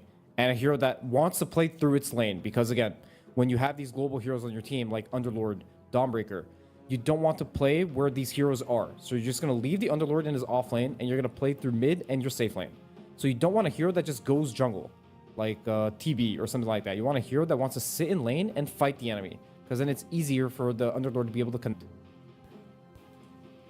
Even Tiny, I mean, Tiny's not that good versus Phoenix, so they'll probably not pick Tiny. Yeah. Banning out the Lifestealer, so... Starting to feel like maybe we are getting either that Ursa pick. The Juggernaut I was thinking about for a moment, and now I'm actually thinking, are they picking something like a Gyrocopter here to finish the draft? Because Lifestealer into Gyrocopter is also pretty common. That Gyro's very good versus Darkseer as well. It's also very good versus the Beastmaster. The Ursa gets banned, so good ban there for MOUZ. And I like VP's bans a lot too. They banned the Sark and the Lifestealer, which are really good heroes versus Underlord. It's one of those heroes that can abuse this hero really strong. No, the Underlord just does not scale against the Lifestealer very well. The Lifestealer, the longer the game goes, the more damage it does to Underlord. You just choose through him. And we see the Wind. I didn't really say this one. I kind of forgot about it, but he also played the hero yesterday, I think. The Wind Ranger carry. Yeah. Yeah, it's also another really good hero versus Darkseer, since the Wall Illusion doesn't really do anything to Wind Ranger. She doesn't care about the illusion. And it's one of those heroes that can also just kill the Darkseer from far away. 5 seconds. So I like it. It's one of those aggressive carries in the lane that can make the Darkseer's game really hard. Yep. They picked the Wind Ranger as a 23rd yesterday versus Tundra, where they finished draft with a Tiny for V-Tune. Was already going up against the Invoker, the Underlord. And we're going to get the same response again. So it's going to be a Tiny 24, just like yesterday in that Tundra series versus the 23 Wind Ranger. Yeah, I think the Tiny... Honestly, I think this matchup is pretty bad for Tiny. I think Tiny, he kind of just dies to the wind, and he's not a natural MKB buyer. He takes a while to get the MKB. So I think the Tiny is more to do with the fact that they want another hero that can go first with the Ion Shell and the Surge, and that has a stun, because they're playing against Puck. So they want to have a hero that can threaten the Puck in the game, right? And Tiny is the perfect hero for that. He can buy Shadow Blade. He can just crawl up on the Puck and just insta-kill the Puck in the game. So I think Wind he has a really good game on Wind in this game. He can definitely pop up in this one. I think MOUZ, they don't really have a response for the Wind, but they definitely have tempo against the other heroes. Tiny also a really good hero versus Ench and Hoodwink, because on the map, when in the mid game, when he has a Shadow Blade, he kind of just one-shots these heroes. So a decent hero. I think if the Darkseer buys Crimson, it can be really good and really effective against the Wind.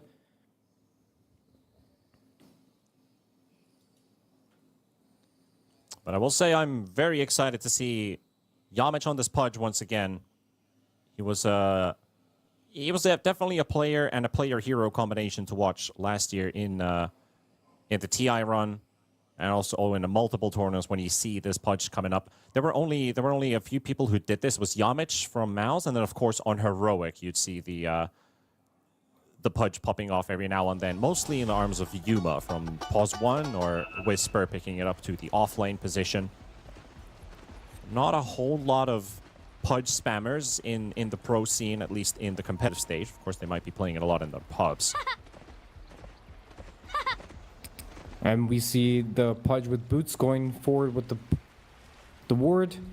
And this Pudge hero in the early game, in the first minute of the game, since it's nighttime, he can definitely get some kills. You take some position, play some ward, just hook some guy that's not aware. So there's going to be a fight here. Yeah, last time we didn't get a battle going on with the long twin gate wraparound play. 30 seconds. Didn't quite connect on the opposing side heroes in time to end up in a fight. MOUZ will go for the late smoke. Damage already dropping vision between the tier 1 and the tier 2 towers. I do wonder if we see something like some pub games have introduced us with some Pudge glitches, especially when you're playing from the Radiant side. There's that little plot of land where the creeps meet in the middle on the Radiant side, where Pudges would hook and get a guaranteed body block from heroes. It's also a magical spot in the river. But now with the wards placed down by Hellscream, I doubt that's going to happen. But there's some interesting interactions you can do with the Pudge hook when it's forced movement. Yeah, there's a lot of creative things the Pudge players do. Unfortunately for them, they didn't really get any level 1 stuff. Pudge, of course, a very strong level 1 here with the hook, but doesn't really work out for them. I think it's a 2-for-2 bounty. Yep, 2-for-2 bounty. It's pretty even for both teams. And I mind this top lane. I think this Pudge, this Ench can die super easy. He already gets hooked. The Fly hasn't leveled up Enchant, which I thought he might just instantly pick up, knowing that Darkseers have to get Ion Shell at level 1. And Darkseer, he's actually die here. Yeah, they were trying to like maybe we can force a surge out of him or something at level 1, which could have been absolutely disastrous for him as they just went for the poke. A lot of damage. It's a very common thing to happen. The Pause 4 goes to pull the wave, and usually what that triggers is to immediately go on the hero that's alone. So you see their Fly using the blood grenade, making him really low. Even if you don't kill the enemy offlaner, he's already really low. So the blood grenade definitely worth to use there to be able to pressure the Darkseer. And that's where most of the first bloods they come from. It's just at this time where the Pause 4, he goes to pull the wave, and it's a 2v1 in that first wave there. And it can happen so quickly. It's also something to pay attention to during this laning stage, where people are like, oh, they're just, they're laning, the viewers are just chilling, they're hoping for action to happen. But it can happen in like a blink of an eye when they react and notice that they have an opening here. Though I want to quickly take a moment here to talk about the this tournament in general, the action we've seen in the last 4 days. I did bring up an interesting stat about the previous LAN major finalists both getting knocked out first in seeds 16 and 15 from PGL Wallachia, which hasn't happened too often in the course of Dota history. So I haven't had the time to look up the exact statistics on modern Dota history because it is a quite sizable tournament pool that you have to look up, and I asked Knoxville, my good buddy, to take a quick look at it. Unfortunately, he is busy with work, so he couldn't take a look at it. But shout out to Knoxville himself as well. You might as well go and take a look. He's been doing a lot of Dota 2 draft decomposing. He posted that. You might as well go check it out on Substack. It's a long text. So anybody who's interested in how drafts are being built, how they're working, what's the current meta, what are the trends like, I would recommend taking a read on that. Very interesting. So both Lotus getting taken by MOUZ, so a small little win for them. And laning phase for Beastmaster, he's doing super well, kind of doubling up Puck and CS. Fly looking for a kill there. There we go. First blood for the Pudge. First flesh heap. The Ench very susceptible to the Pudge in the early levels, and there the Ench was still level 1. So the Pudge getting level 2 from all this wave pulling shenanigans. Usually what happens when the wave gets pulled like this is the pause 5, he gets really underleveled because he doesn't want to sap XP from the wind. And he ends up being not able to contest the wave in between the towers, so he has to play super defensive on the end. So Yamish there being level 2, while Fly still level 1. Ends up getting that nice kill. Good job there by Yandex.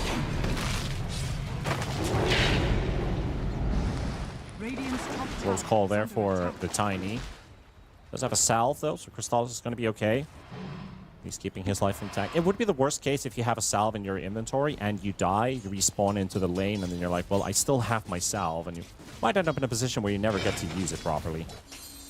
Yeah, you definitely want to back off at the right time, use a salve, not die before having it in his inventory. Yeah, you don't want to hoard stuff forever.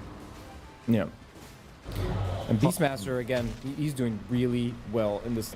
He's one of the heroes that is very contested in this meta, being picked first or just banned in the first phase of almost every game, and showing why his laning phase is super strong. All his spells are really low cooldown, high base damage, low attack speed time.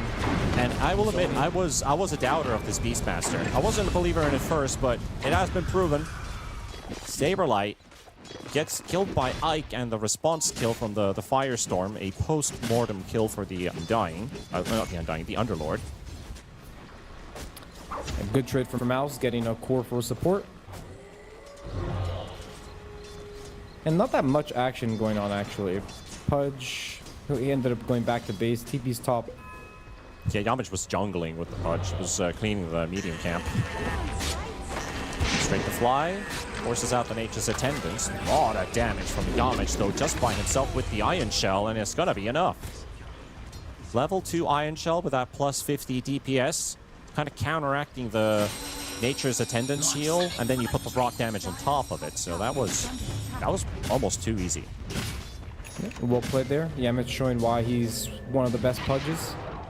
And you see they continuously keep pulling this wave on top.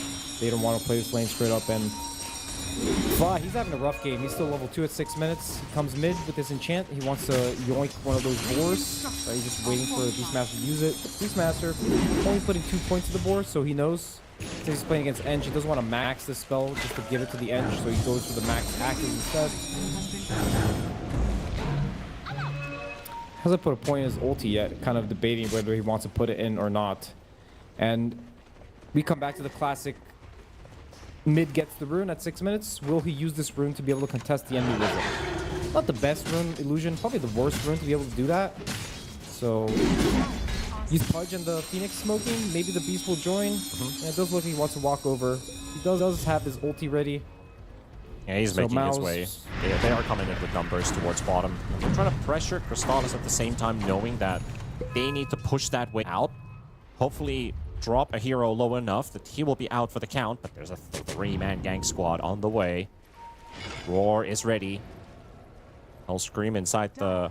Actually walks past the shrine. Let's it go for now. Ornoff will take the front. Roar instantly used there on Cyberlight. He nicely cut down the tree, so that bushwhack does nothing. And now they can set their attention towards Hellscream and look for another kill. Make it a double. Fly and Abed going to be a bit late for the party as Crystallis is also here. Coil used by Abed. He's got no mana left. He's trying to get at least a Phoenix kill. Crystallis feeding him a Lotus, which means that Abed will run out of firepower, run out of tools to work with. We'll let that one go and a Wisdom taken. Double Wisdoms for MOUZ. Much better in the early game now.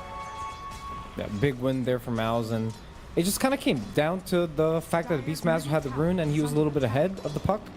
You see the puck, even though he TPs, he's low resources, he doesn't have his treads finished. All these small little things starting to add up, right? Just the Beastmaster having a better timing than the puck in the early game. So he's able to do this Wisdom rune contest with his supports. Another rune coming out, 8-minute rune. Down bottom. It's bottom. All right, puck will get it. It's also a good rune to have for a puck, considering you could get killed after the Primal Roar stun ends, so this should give you the 2 minutes protection from not dying. Yeah, a lot of it too is just the Beastmaster doesn't get the rune right. When you're kind of in a losing early game, you don't want the enemy to just take the rune, so just even if it's a shield rune that probably won't do that much for the puck, it's better than having Beastmaster get the rune. Yeah, you get the trade-off. Prevent the other from getting to make things happen. We see the Beastmaster just jungling now. He can jungle really fast while he gives the lane to the Phoenix. So really effective farming here from MOUZ. The Darks are also just jungling a bunch of camps while the Pudge stacks and takes the top wave. So really good efficiency here from MOUZ. Getting farm on all 3 lanes and also just jungling on 2 cores.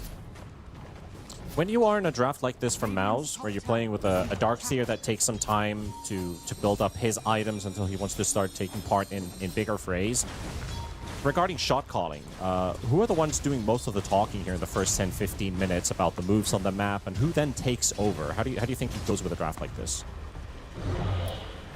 So nowadays, Dota, it's a lot about individual moves. So if the Beastmaster wants to make a move, he'll definitely be vocal about wanting to go top, like smoke me, let's go top, contest this rune. Or if Tiny wants to take the gate, he'll probably say, guys, I'll take the gate the next wave. Be ready. It's usually stuff like that that is communicated. And it's hard to really make like a grand scheme plan because there's so many factors involved, and it's hard to really, you don't really want to micro anybody on your team. So you kind of just speak for yourself and then have your team follow up on that. Yeah. Well, let's see. We've got a big battle here at the 10-minute rune. It's not even here. It's the haste down bottom. Flies the one dropping down first, but the egg in a good position by Ike. Untouchable for Virtus.pro. As Ike, he's used his spells. He's getting focus fired down almost. The orb is flying in. The power shot will take him out. We've got a trade going 1 for 2. That haste rune will be there still for Abed to pick up. Here the casual 5v5 in the mid lane, so it just shows that both teams are really want to contest these runes. Yep, give me more of that. Tiny coming with this TP. Yeah, there's every single hero's on the rune. So these teams, they have a very similar playstyle. They want to overwhelm the enemy in the early game with numbers. So you see both teams just bringing 5 heroes on the rune. And good trade for MOUZ. Overlord, he ends up using his ult there and dying. And the Ench is still level 4, having a rough one after that Wisdom rune got taken. Both supports on VPC suffering a lot, like the Hooding Soul before it.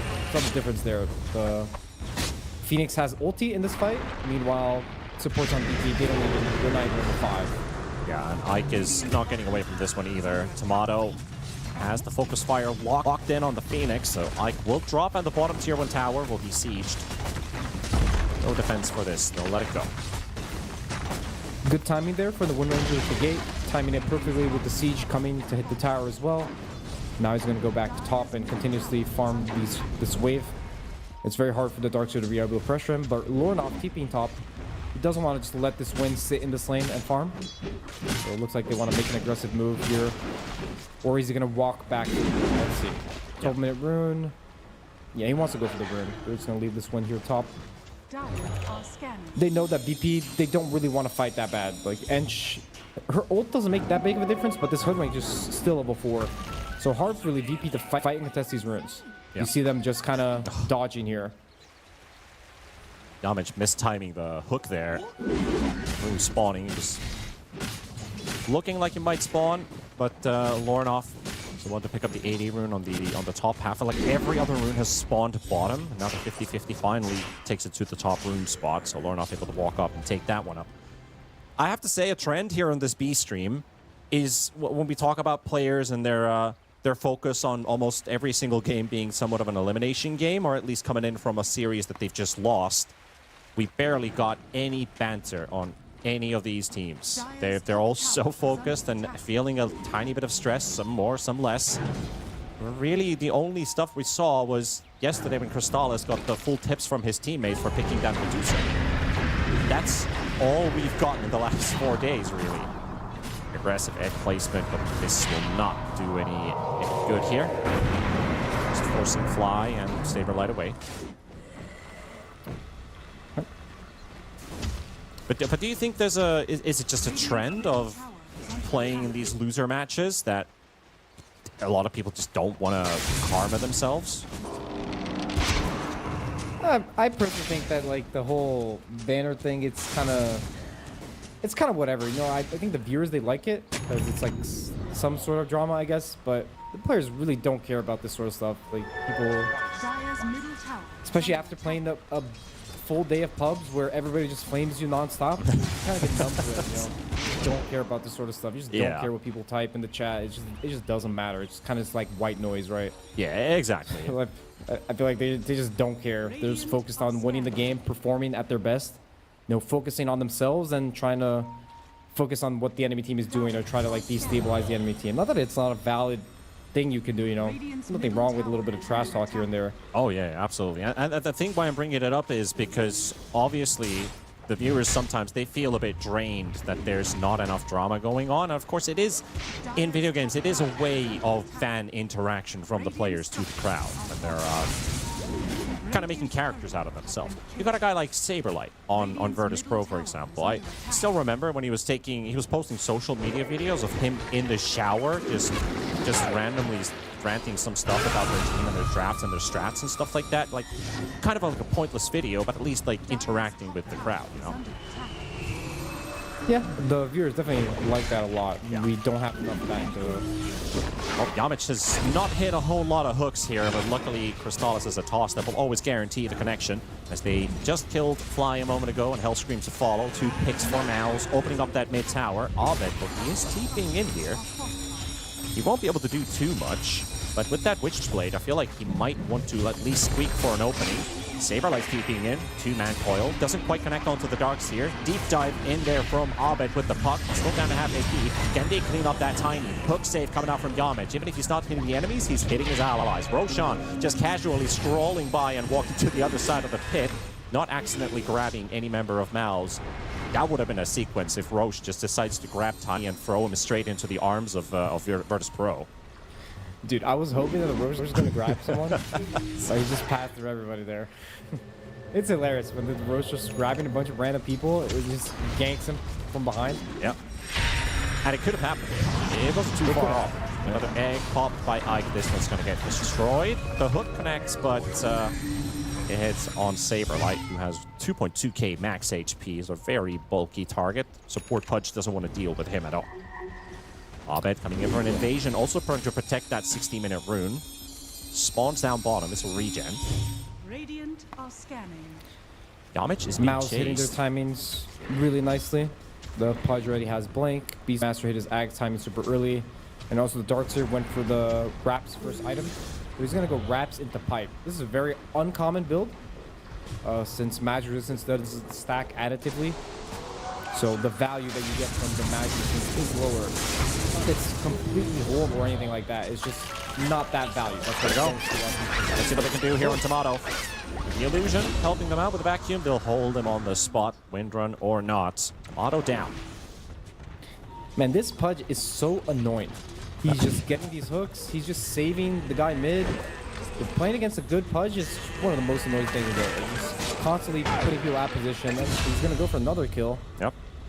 Fly dying in the jungle in between multiple MOUZ heroes, and Hellscream able to get away from Yamich just with the use of the sharpshooter.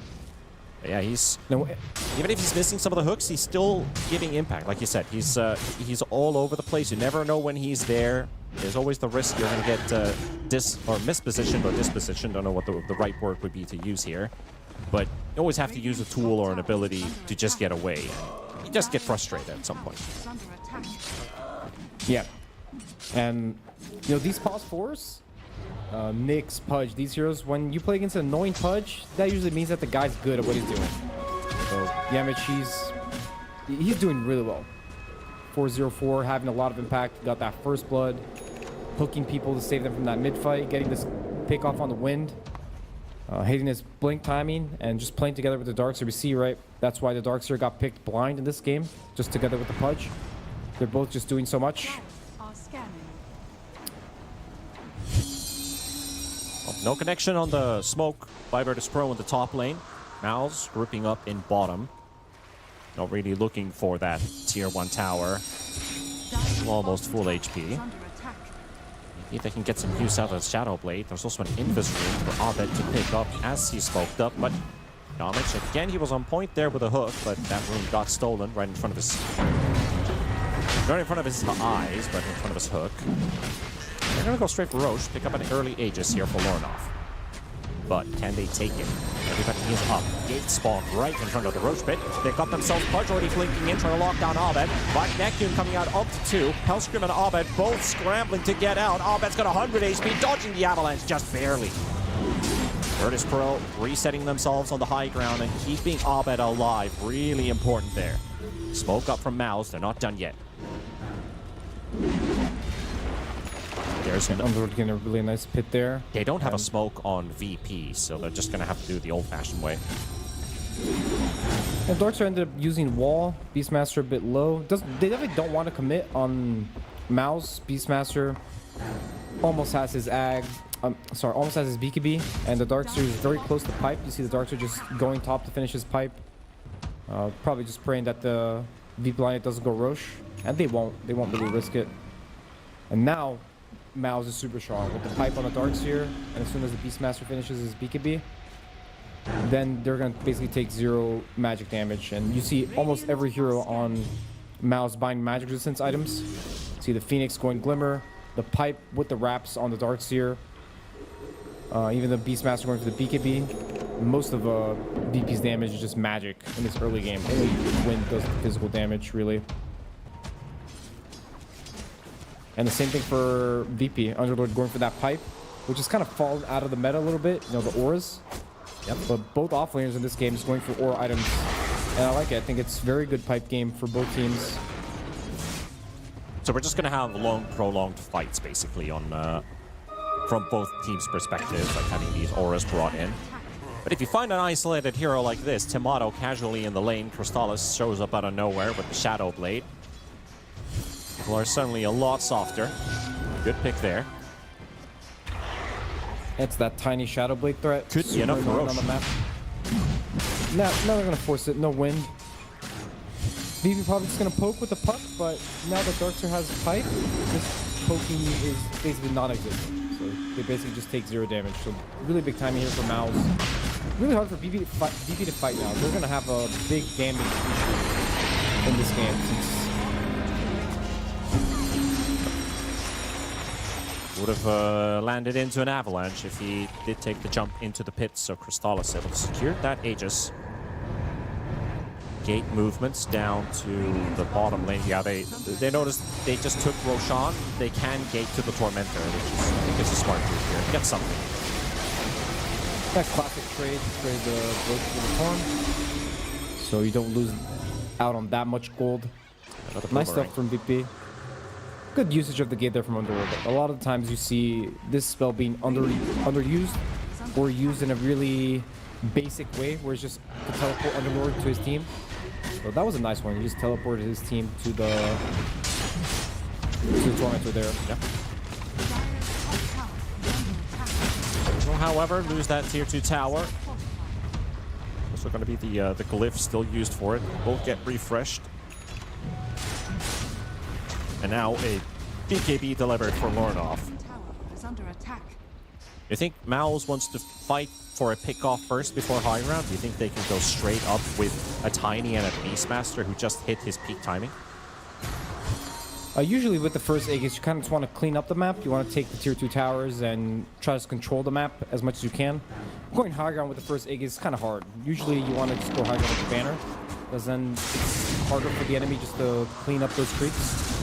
And usually with the siege, so Underlord, like his spell won't really do anything. So you see here, MOUZ just TPing across the map and trying to press VP, and they're just going to keep going for these towers, right? Tiny's just going to walk down this lane, keep hitting these towers, try to take as much map control as possible. And VP, they know that, so they're just dodging. Puck, if he can cut a wave or something, it's really good, but not that easiest Puck game, right? Tiny, a really good hero versus Puck. He can sneak up on the Puck with the Shadow Blade, just insta-kill him. So Abed having to play super careful. No death still, but he's playing super careful. He's not doing that crazy thing on Puck where he's just playing behind enemy lines as if he can't die. And that just kind of reflects the draft. Yeah, kind of like the one we saw in game 1. Yeah. Has adapted and adjusted. I did wonder if, you know, obviously with the first Aegis, you do want to take over the map, but with all these timings they've just hit on MOUZ, they felt comfortable enough to just go at it.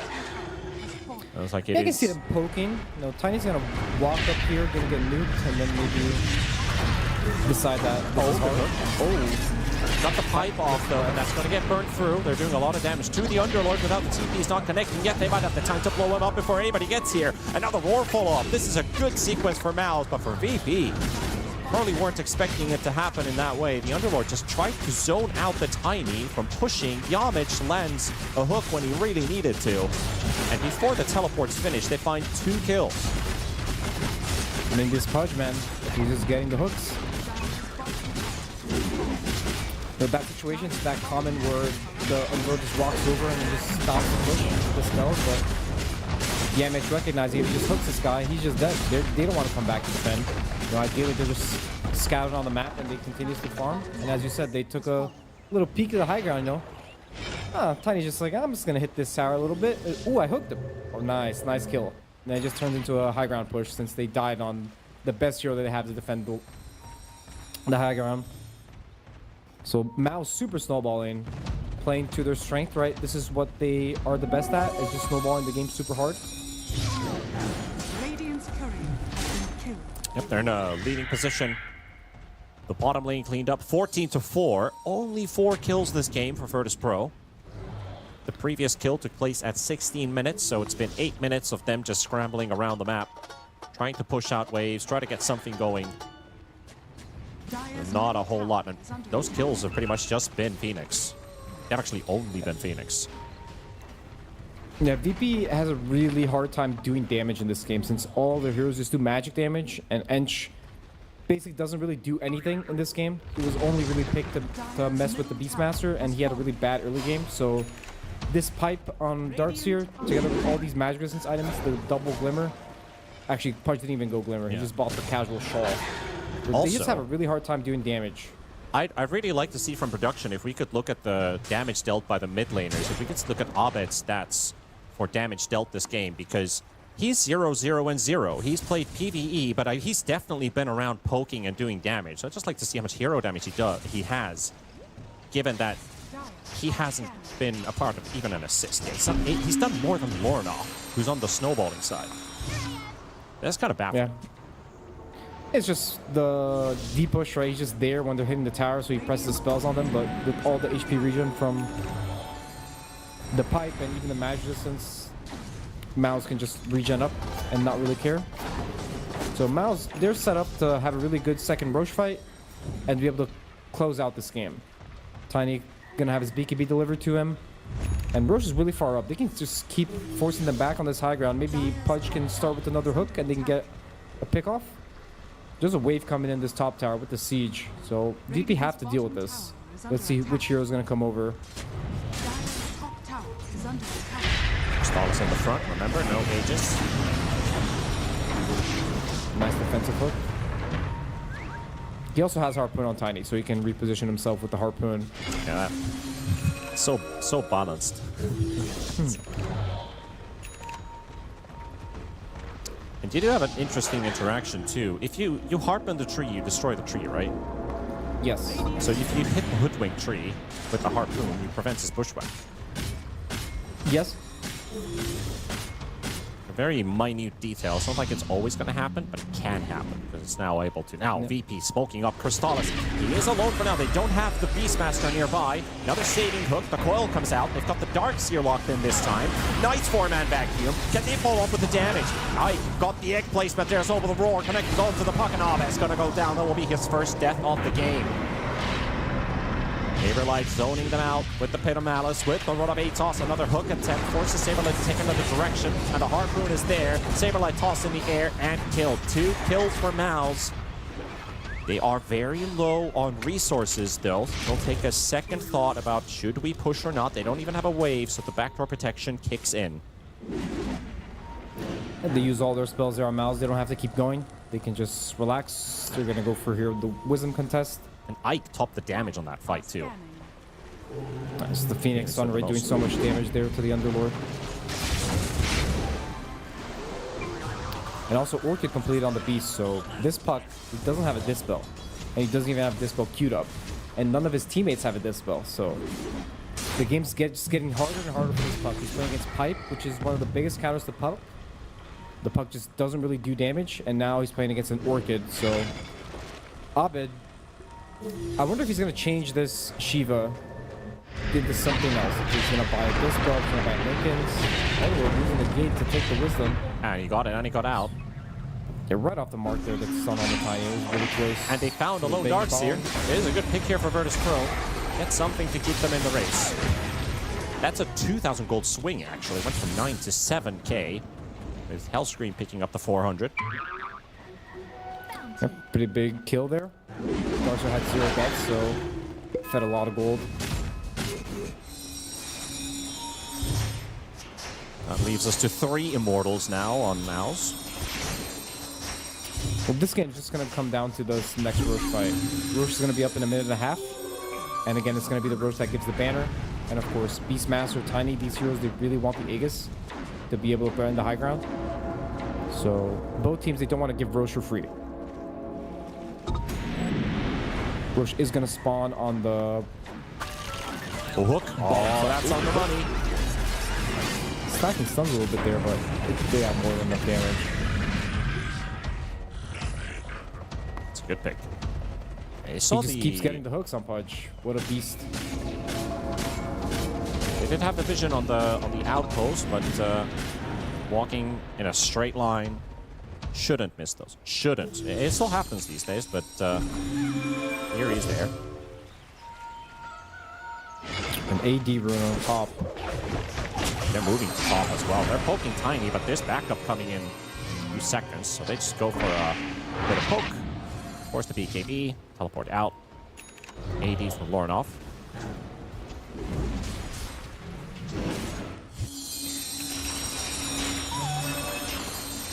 So Roche will spawn in 20 seconds, and they're already set up there on MOUZ. They're going to play around this top part of the map. Yep. And let's see, does VP want to fight this Roche? They kind of have to. It's one of the situations where you don't really want to, but if the enemy gets the Aegis, the game might just be impossible to come back from. So let's see if they're going to use smoke. Smoke from MOUZ, actually. They want to get a pick off before they actually enter the Roche pit. Yep, that Iron Shell's going to spoil the party, though. We know. Beastmaster on the hunt for this puck in the bottom part. Abed's alone. Oh, he sees him. Ah, there we go. The silence and the roar. That's going to be more than enough. 50 seconds out, and it's just like Roche 1. They get a pick off that allows them to take Roche on. Of course, they try to charge through the triangle, hoping to find another. Yamich with the surge. He's got the blink and the hook. Just needs one guy. Just needs one connection. He finds him, and it's Tomato. Bushwhack comes out. Crystallis with the follow-up, tossing him up in the air. BKB does go up, and he's trying to turn around, trying to kill that punch. He goes for the hook, gets a bit of extra damage. 4-man back to you once again from Boom. And they might end up losing more heroes than they signed up for. Underlord's going to be stuck in the low ground. Take down Saberlight. They got the kill on the Pudge, but that really isn't a relief because the creeps are in the base. So as they're killing these heroes, they can take a lane of racks. Worst case scenario here for VP. Have to force a buyback. Abed respawning right now. Nice stuff there from MOUZ. They get the pick off on the puck first. They know the Roche is spawning, so to make it easier for them, they can go for this wrap-around move. They know that VP is going to be on their side of the map trying to stop the Roche. And smoking up for VP. They still want to contest. No BKB on Wind. No Egg on the Phoenix and no Wall of Darkness. So some spells on cooldown. It is a big Roshan, so it does make sense that they're sallying out. At least they halt that Roshan. Yeah, at least delaying it, not letting MOUZ get it for free. That's what MOUZ should do. If they're going to smoke again, no more smokes on them. They have picked up the gem. So have the vintage advantage. Make sure the triangle is not worded. And we're going to see the standoff. Both teams kind of on their high ground. Neither one of them wanting to commit into the enemy team. Just conserving their position on their high ground. And the clock is ticking. The more the clock ticks and Radiant don't take the Roche, the better it is for Dire. Since Dire, they can abuse the outpost there to use buybacks and TP to connect to the Roche. Waiting for the advantage. MOUZ just waiting for the egg cooldown to come back off. And the wall. Let's see if they want to commit to the Roche now. Doesn't look like they're very inclined to do it. I feel like they could easily win a fight in the pit. Yamich is bringing in a smoke on the courier. They are. Okay, they want to make a move. First. There is no smoke for Virtus.pro, but there's one on Hellscream now. Just got delivered. Yamich is going to make the move here. Cover the team in darkness. EP still showing their positions with the power shots. Crystallis is deep in. They've got the vision. They see him coming, but Giannis is already in. They got the puck locked in. 4-staff save. Is it going to be enough? Another 4-staff onto Abed with a tree toss. Lands on top of the puck and takes him out. That's going to force the rest of VP on the retreat once again. It's the same thing as last time. Abed, the first one to die. And leaving Saberlight as a second. You have buybacks, but it might just be a situation that MOUZ is just too strong. At least they managed to move Roshan down to bottom, which will be happening in 30 seconds, but you are losing a lane of racks, which is probably even worse. The buybacks are coming in. Yamich went for the deep jump in. Abed, he got the coil out. Instant follow-up silenced by the Bloodthorn. Won't be able to follow up on it. Egg is ready. Roar is up in 13 seconds. They need to make a play now. Artsir getting saved by Crystallis, and Boom is just not done. The egg will pop. VP spent 2 core buybacks and got nothing. He lost the tier 3-2. And MOUZ is slowly winning this game. Every fight they get a little bit more ahead in gold. Force buybacks. Now Roche is moving towards bottom. Let's see how they approach this. It's also Siege Wave coming out. No egg for 90 seconds. The hard part for VP is that Wind doesn't really want to commit for the Roche because he doesn't want to use Focus Fire and not have it for the fight.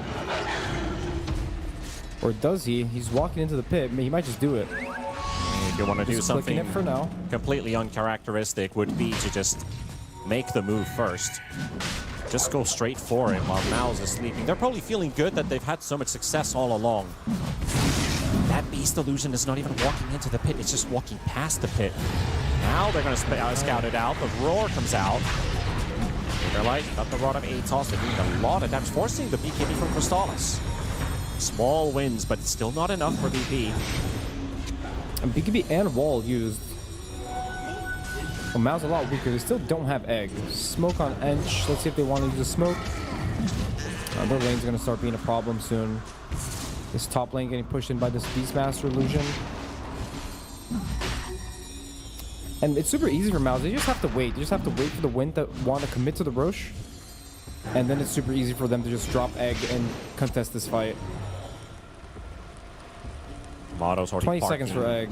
Yeah, he's parking inside the Roche pit already. Looks like this might be the move. Are they popping the Lincolns on Roche or that focus fire? They're hesitant. You said it. They don't want to do it, but they might have to. Because the waves are now getting closer and closer. Double catapults in top, getting closer to the base. And the Roche roar. Motto, now the focus fire. Now they're going to go for it. They're committed to it. Damage coming in with the Lincoln as well. Lornoff going to fall up with the roar as well. The force staff away from the pit. Nobody's in there from the side of VP. And Lornoff will secure the age as the egg explodes. Hoodwink down. Saberlight goes down. That's a dieback on the Underlord. As Flying Tomato trying to go for the desperate TP out. They're going to get wind away. They're going to get the puck out. The Fly will be left for dead. And MOUZ, again, a step closer to tying the series up with that fight. Yep. Don't think VP can really hold here, even though they have the Hoodwink buyback. And good stuff there for MOUZ. They just waited for the right moment to commit into the Roche. They just waited for the wind to have to go in, use focus fire on Roche, and then the hero's just kind of useless in the team fight. Yeah. Very smart. Good patience from MOUZ. Knowing that they hold the keys. They hold the keys to victory. And the Phoenix hero too is just so strong in these sort of situations where you have to commit to the Roche. When egg gets dropped and you commit into egg, you're just all going to get stunned after. Yep, and Yamish. Blink BKB already on the support pudge. Vacuum brings them back in. Another force staff to get him to safety, but the roar is there. No follow-up on that though, but Mega Creeps have been secured. 24,000 gold ahead. Stalis slowly starting to chip those buildings down. No repair kits in Dota these days anymore, so this is all irreparable. Unrepairable. Only living armor. Only living armor, yeah. Lich used to have that 25 talent for the HP region, but outside of that, I can't really think of other things. Yeah, I don't think. I mean, there's like Cold Embrace that was able to, but it didn't heal the tower. Only glyph it. Yeah, it's like a semi-glyph. Ultis are up, but again, MOUZ, they've done the hardest part. Of course, you could say the hardest part is finishing the game, but yeah, they can wait it out. Just waiting for the Mega Creeps to come. They see that Underlord uses the gate. Didn't want to lure off using TPs back there. But they're just going to wait for the Mega Creeps to come. Wait for a good opportunity, like a good rune. Or when they have a smoke up, I think they don't have a smoke on them. Yeah, maybe they'll just wait for the next smoke to be able to attack.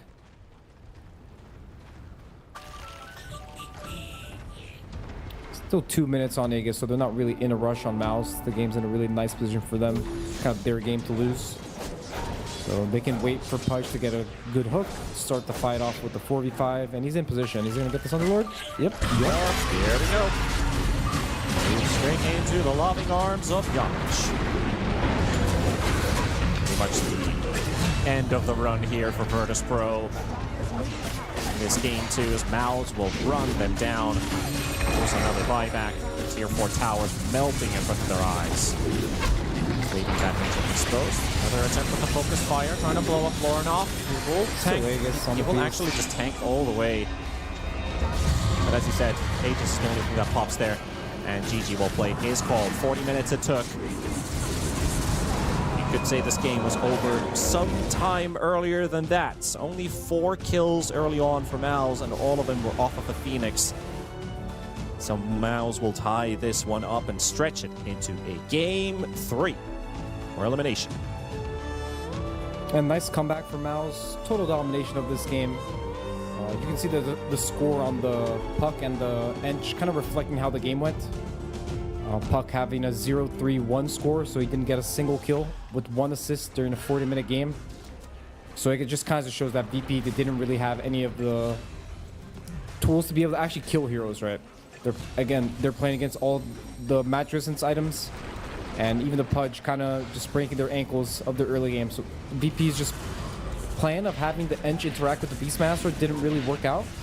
Right, the Ench kind of lost his lane super bad, and then when he came mid, he couldn't really stop Beast from doing his own thing. So it just comes back to how did they choose to counter this Beastmaster early pick? To me, it didn't really feel like they countered it at all.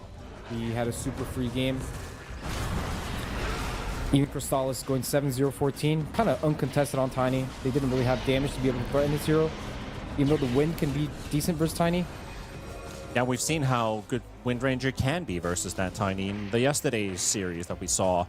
At the Wind, when he has a good game, he's capable of contesting that Tiny. This time around, it's the same draft order, and the result is completely different.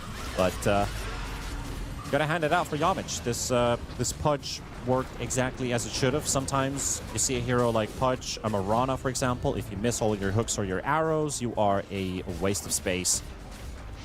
He might have missed a couple hooks early on into the game, but as the game progressed, he landed crucial ones on the best target, pretty much. If you can blow up Saberlight and the Aura Carrier, it makes everyone else on the side of VP so much more weaker. Yeah, for me, definitely Yamich was the MVP for me in this game. He definitely made the game super easy for MOUZ. I think after that top lane, the Ench dying a couple times, made Darkseer's game super easy. Then he came mid, had so much impact on the rune fights, and even in the small skirmishes, constantly saving the Tiny with his hook and initiating these fights, just getting some casual Wind Ranger kill on the side with the Darkseer. I think he had some insane impact on Pudge this game. And as you said, if you miss all your hooks, you're just dead weight. But in this game, Pudge, he hit most of his hooks, so super high impact, perfect item build. Went from the Blink to casual Shaw, Aether, BKB. Super good stuff for Yamich. Definitely my MVP for this game. And you don't get to see Aether lens too often in today's Dota either, so on a support Pudge, very good item to have. I feel like this is maybe the second lens that I've seen a support build. And this one definitely worked out. So yeah, well-deserved standout player for this game 2. Tying up the series where MOUZ really needed to. So a lot of confidence put into that hero pick to avoid elimination for at least one more game. And now both teams, the next win will decide if they can continue to the final day of the Swiss stage or if their road ends here. So, you know, without further ado, I think we've got a lot to expect. A lot of face washing, a lot of discussion. Try to get themselves collected for that final match because either one of these two teams is going to go home and end their tournament run there. Interesting to note that VP, they banned 2 of Yamich's hero in the second phase. They banned Clock and Tusk. And then he just ended up playing the third hero, right, which was Pudge. And he kind of destroyed the game. So maybe it was better for him just to let him have the Tusk or the Clock. And maybe he would have had less impact than he did in this game. You never know. No, it's one of those things that you're going to think about. It's like, was it actually worth it to ban these 2 heroes if he's going to have this amount of impact on Pudge anyways? So, VP, let's see what they come back in game 3. Because I think in this game, it was definitely a pretty big boost of ego for MOUZ. This game was a super stompy game. Even though it lasted 40 minutes, it felt like at 10, 15 minutes, they had kind of no chance on VP. They just could not do enough damage to kill the MOUZ heroes. Well, let's see. We got one final game for this B stream, and that is after the break. We'll see you guys for game 3 of MOUZ versus Virtus.pro. The new breakthrough, an innovative phone with 1xBet app. With 1xBet app, you can register and start betting in just one click. Intuitive interface and thousands of sports events every day. User-friendly app, big wins, fast payouts. The human body was built to move. Not trapped at a desk in one singular posture for 12 hours a day. It's time your chair evolved. This is Secret Lab Titan Evo. Ergonomically engineered for you, gamers, hybrid workers, artists, backing your every move.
voie să-ți însoare. La la la la la la la la la la. Să-ți fie va de păcat.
Well, it's time to kick things to overdrive because it is the final game here on the B stream. And of course, for VP or for MOUZ, Lelis, which of these two teams wants it more? Who wants to continue in that Swiss stage run, potentially make it all the way to the playoffs? You gotta win this next game. It is a really important match for both. We've seen that they play a high tempo. We love that the aggression that these teams bring. Game 2, I'll be honest, was a bit dull. Wasn't probably what we expected from both of these two teams to come up with. MOUZ, of course, played it clean. Gotta give it to him. Virtus.pro barely got anything going. I've never seen Abed have a scoreline like that in almost any of his games for a very, very long time. So that's probably gotta, you know, you gotta build that inner anger, that want to win. You gotta hate losing to get that mentality right. It's do or die here for both teams. A loss here is elimination from the tournament, and a win is you get to live to play another day. Right? You get to go into the last day of groups to maybe get that slot into the playoffs. And we're speed drafting here. 3 offlaners already banned here for MOUZ, so they're respecting Saberlight a lot. Of course, the Pango can be a flex, but the Slardar, Dawnbreaker, and Pango being banned out for MOUZ. And VP choosing to ban the Beastmaster from the last game, so they thought the Beastmaster was a problem. It definitely was a problem for them. 5 seconds. And the Lone Druid gets in, right? A hero that's getting picked first pick in every game by all these teams. Most of these carrier players not really familiar with Lone Druid as a hero, but they've been practicing it more and more. The more games they get in, the better the refinement's going to come for this hero. I mean, honestly, I think this hero, Lone Druid hero is kind of lame, that you just buy Ags and then you sit in the corner and you don't expose yourself. I'm not really a big fan of that part of the hero, but the hero's strong, right? So don't hate the player, hate the game. It's just in the game, you got to use everything you can to win. So first pick Lone Druid is on the menu. And that was banned by Virtus.pro in Game 1 and Game 2, as the graphic showed when that Lone Druid was picked up by MOUZ. So swapping the Beastmaster and the Lone Druid around. We've seen how the Lone Druid versus Primal Beast lane can go. It's like it might start off strong for the Lone Druid, and then they both just opt to dodge each other's. So this could be a game where Saberlight gets to farm a lot after the first few minutes of the laning stage, open up Hellscream to do work in the mid lane, try to shut down Lornoff, maybe even help out in punishing MOUZ's offlaner. So again, a game where Saberlight gets to play kind of solo, and VP has 4 other guys to move around the map. I mean, it is curious to see them pick the Primal versus the Lone Druid. Personally, I do think the Primal is decent versus the Lone Druid in the game. I think he scales pretty well into the game versus the Lone Druid.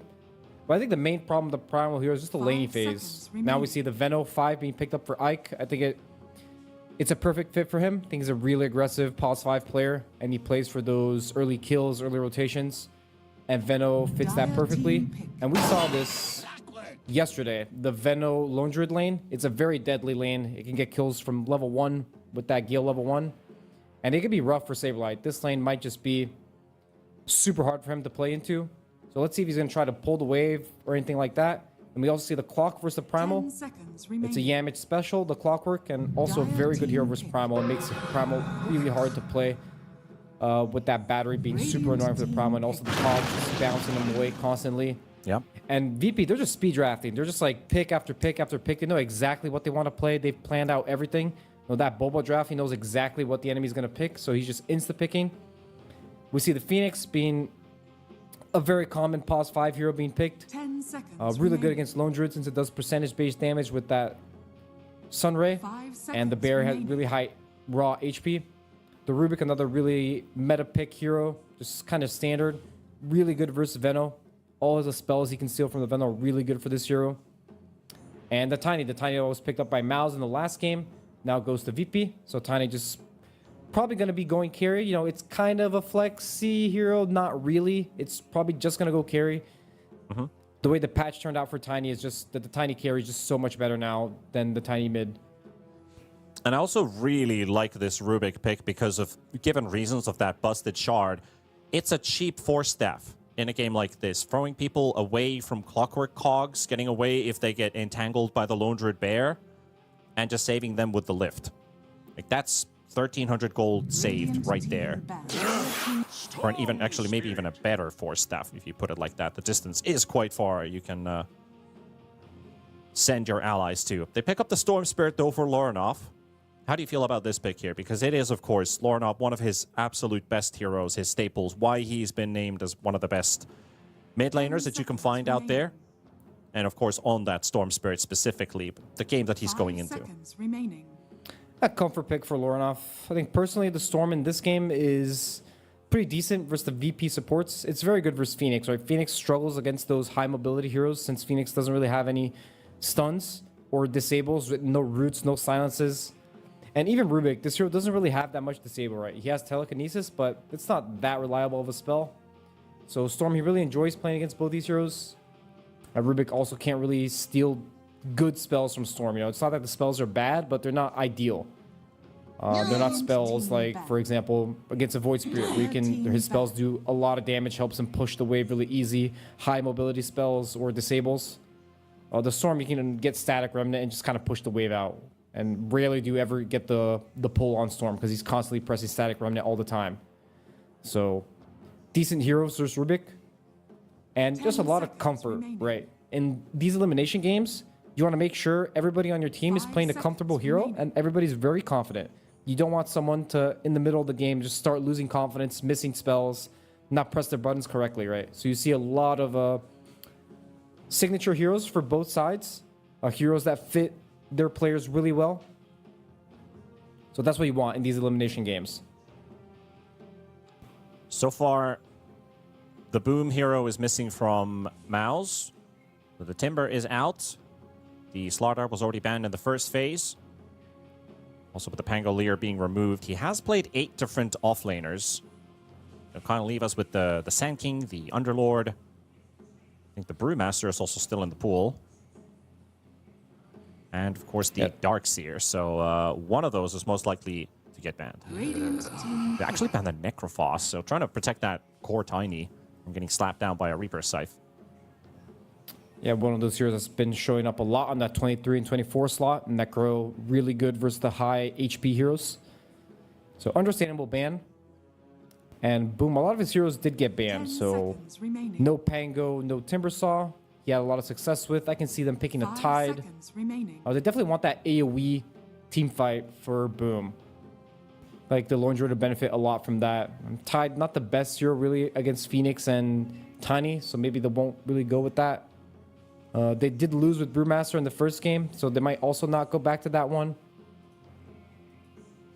Already low on time here for MOUZ. They need to make up their mind. They have. And as of late, he's also played Largo, which he hasn't played in this tournament. He also hasn't played the Dawnbreaker, which was banned in the first phase. So, yep, this is the hero I thought they would ban in the final phase above the Necrophos, would have been the Tidehunter. But now that they let it through, they do have an answer to it because they're instantly picking the Invoker to follow on this Tidehunter pick. So, Abed Voker bringing in some extra pump, extra damage. Nice amount of crowd control too, combining with the Primal Beast and the Rubik.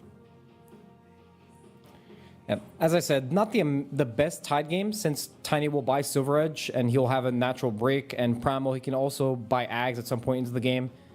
And also just Phoenix, all her spells are really good against Tide. It's hard for him to really interact with this hero.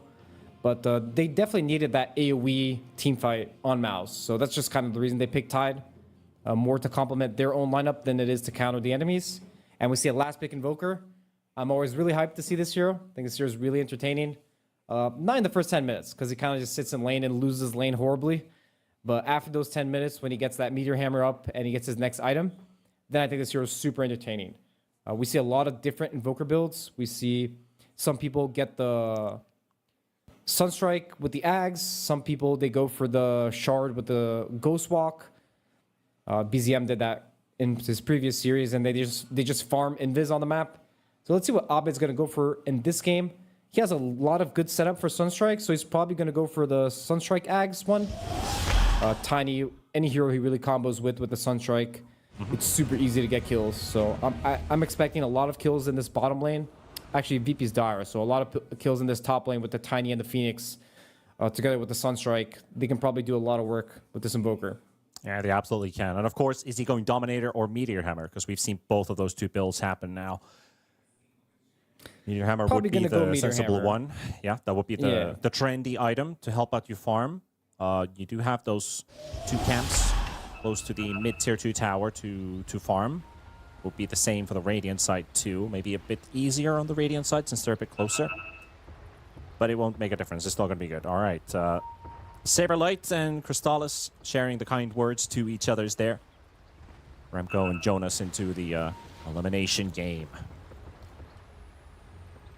Interesting. You already see a Primal with boots and Rubik with boots as well. So both heroes that are going to go into the offlane with boots and speed. And usually what that means is they don't want to play the lane 2v2. They want to either pull waves or do some shenanigans that can manipulate the creep wave in favor of them.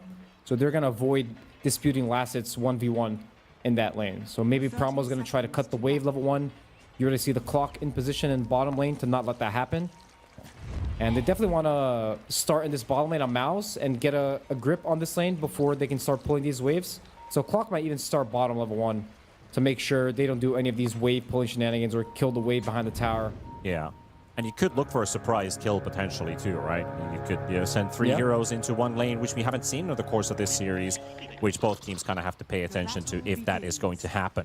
3 for 2 fight here. Venomous Gale already used onto Hellscream as Yama just going for the chase. Got a bit of poke going on there. Sends in the cogs. But that does also allow Hellscream to escape. Dropping him down to half HP, so some good damage there. That Clock, a little bit of a mistake there. He ended up clicking the cog and freeing the Rubik from the cogs, but probably wouldn't have been ended up in the kill anyways. So 2 for 2, actually 3 for 1 bounties favoring MOUZ. Oh. Lone Druids. The Lone Druid factor for the bounties. And again, the same thing as always. Go straight at the opposing offlaner with the Entangle. Manages to drop Saberlight to almost half HP on the get-go. And actually a chance to kill him, but he did have Onslaught leveled up. As you can see on the right side of your screen, but he does get another root, and a first blood is imminent. It is for Crystallis on the Lone Druid. Kind of expected that this would happen. It seems like the level 1 Lone Druid is just impossible to compete with. Yeah, the Lone Druid with the Veno, he can just keep slapping this Primal Beast, keeps getting the roots, just impossible to lane against. And I was worried in this trap. You see the Primal picked on 9 as an instant response to Lone Druid, but if the lane starts going like this, you just feed level 1 on the wave. It's already starting to get kind of sad here for VP. They get the wave pull with the Rubik, but at the same time, Lone Druid also gets to pull the wave behind the tower. And remember, if Lone Druid really wants to, he can just tank a bunch of creeps in front of the tower and try to manipulate the equilibrium as much as he wants to. So this lane is already super hard for VP. Remember, in these competitive games, these laning phases, they're decided on the 2nd, 3rd, 4th wave. After that, it's kind of just the result of those early waves. So here, getting the first blood, Veno will hit a fast level 2. It's going to be almost impossible here for VP to walk up in this lane. So let's see if they're just going to abandon lane completely. You already see Hellscream going to the back camps to stack, because they know they're going to be playing recovery in this lane. And it's a smart decision, too, to just kind of cut your losses. Know that it's probably going to get out of hand if that Lone Druid starts hitting his timings faster by just feeding him in the lane. So, gotta have that And they're going to go get him again. Another Blood Grenade being used. Still level 1 on Rubik, so no lift here. Yeah, the boots help, but they won't help enough. Ike Unplayable lane. Get this kill, yeah. Literally unplayable. Rubik on the run with his boots. Faster than the Veno, but there's nothing he can do. Only the mobility allows him to stay away. Already 2 kills for the safe lane duo of MOUZ. Good stuff there from Ike. He's always ready to be able to run the Primal. He just goes on him again. Seen this story before. Yeah, already used 2 blood grenades, but the game still goes on, right? You're feeding in your offlane, but it's not the end of the world. You need to keep on playing, try to keep scaling into the game. Now no more blood grenades on the Veno, so maybe the Primal will get some last hits here close to the tower. And you just kind of play recovery, right? You try to cut your losses, as you said. Try not to feed that much. Which is kind of hard, honestly. I love people who would be like that in regular pubs as well. Like, just saying on voice, like, you're feeding an offlane, but it's okay. You gotta get that copium tank ready. You know? Yeah. I mean, PMA is a way of life for very few, unfortunately. So, expected outcome here for the Lone Druid lane. Well, he's gonna be over Giga free farm with kills. So, that's some powerful words. Yeah, top net worth already. Storm doing really good mid, and surprisingly, Invoker having a good laning phase in this game, right? We've casted a lot of Invoker games where Invoker, he just gets absolutely dumpstered in the lane, loses his tower at 5 minutes, and then just has no game. But in this laning phase, his laning phase is going pretty decently. He has the same amount of last as Storm, having a nice little game. Can always be a threat for this Tide in the top lane with Sunstrike. Already has his crown for the Meteor Hammer. Yamich is also stealing the bounty runes at the back. Was scouted by Fly's ward though, so they've seen his movements. Allowing Abed to chill in the lane. You have to be careful about those backside movements. Ike is also joining in, so is Hellscream going in for the commit on Lornoff, but the Venomancer reveals himself from the behind. Lornoff does have to reset his position. Heavy damage coming in from the Cold Snap. And the ice path laid down, or ice wall. It's technically almost the same spell. Yeah, it might not look like much that will happen there. The Rubik is coming mid for the Storm, but you can see that the Veno is following the Rubik, right? So he's making space for the Primal to be in this 1v1 versus Lone Druid, which is not as bad as the 2v2. So it might not look like Rubik is really doing anything. Like, it's kind of copium that he's going on this guy here, but he's making the Veno rotate over, and that's making space for the Primal to get some last hits and levels under the tower bottom. Fly. Oh no, Fly, that's a misclick right there. Or was it the battery assault that actually broke his Icarus dive? Honestly, you would say, yep, mini stun broke his dive. But for a sec, boom, eat that fish. We're not gonna get the fish, please. It's like, oh, that's a mechanic these days? Oh, I didn't know that. There you go. He didn't have a lot of Leviathan's catches the last time he was playing. Eating one yummy fish. Primal on the run. Ike applying pressure on the Primal. Yeah, you see him running for the wave to be able to cut the wave since he can't really lane, but Crystallis not letting him play, just following him. And he got half the wave. Not even a full wave, just a half the wave. So, yeah, now you have a mid-rotation at the same time. Lornoff is in trouble. Who's the one who dies first? Saberlight gets the shield rune to walk away. So all that chasing with the Lone Druid as well. His bear has just been AFK tanking the wave in the bottom lane. So they miss out on a kill. They lose their Storm. Primal gets that shield, and he's happy to return back to the lane. So, you know, small wins. You got to take. Yeah, in these pro games, the rune is really highly contested. So you have both supports there coming mid to contest the Storm. And Storm's here, the way a lot of these teams look at it is like, this guy just has a target on his head until he's level 6. Until he's level 6, he's super easy to kill. You can delay his game a lot. And that's exactly what VP is doing. They see that he's not level 6. He can't zip away from this gank. So they attack him before he can actually not die. So they end up contesting the 6-minute rune and making the Storm games a little slower. So giving a boost for the Invoker there. Invoker top net worth this game. He's super happy. And we see there the Bear contesting the Wisdom. This is one of the most silliest mechanics, I think. It is. Right now, I think this should just not work. Like, the Rubik's just gonna have to sit here, and look, the Venom's gonna start walking over probably to contest this rune. It's super annoying. It's like, how long is this gonna take? I mean, with the Venom Venom arriving, actually get the rune. Yeah. With the Venom arriving, he's gonna get pushed out. He might even die here with Venom. But I have to say, this is gonna be the longest contest for a Wisdom Shrine. Already 30 seconds in the circle. Battling a bear, and yeah, he's actually gonna die for it. Fly is coming in for the rescue to heal a bit here, but man, this is taking a while. Blood Grenade used as well, and now the bear doesn't get it. It's still being contested, so Saberlight manages to walk all the way here. Now he's chasing Ike. Fly is battling the Serpent wards and the bear. The Sunstrike is there as well. Veno will die. Fly is still in the circle. It's been one bloody... Saberlight's like, I want the creeps. He's just leaving Fly to chill with the Plague Wards. He knows he's not in trouble anymore. Yep, and Bear's just vibing. It's been 1 minute and 10 seconds already. Funny. And the Lordran is going to start walking over. He now kill all those zeros. Now the bear is about to die, and he has to let it go. So after 80 seconds, the shrine is finally claimed. This was the highlight of the game so far. Valve needs to... This needs to be patched for sure. I think the bear should not be able to contest the Wisdom Rune. Even though it's considered a hero unit, I think being able to contest the Wisdom Rune is way too silly. The hero is just way too tanky. He just sits there and you just can't take the rune. Even though he can't hit you, you can't get the rune either on the Drake. So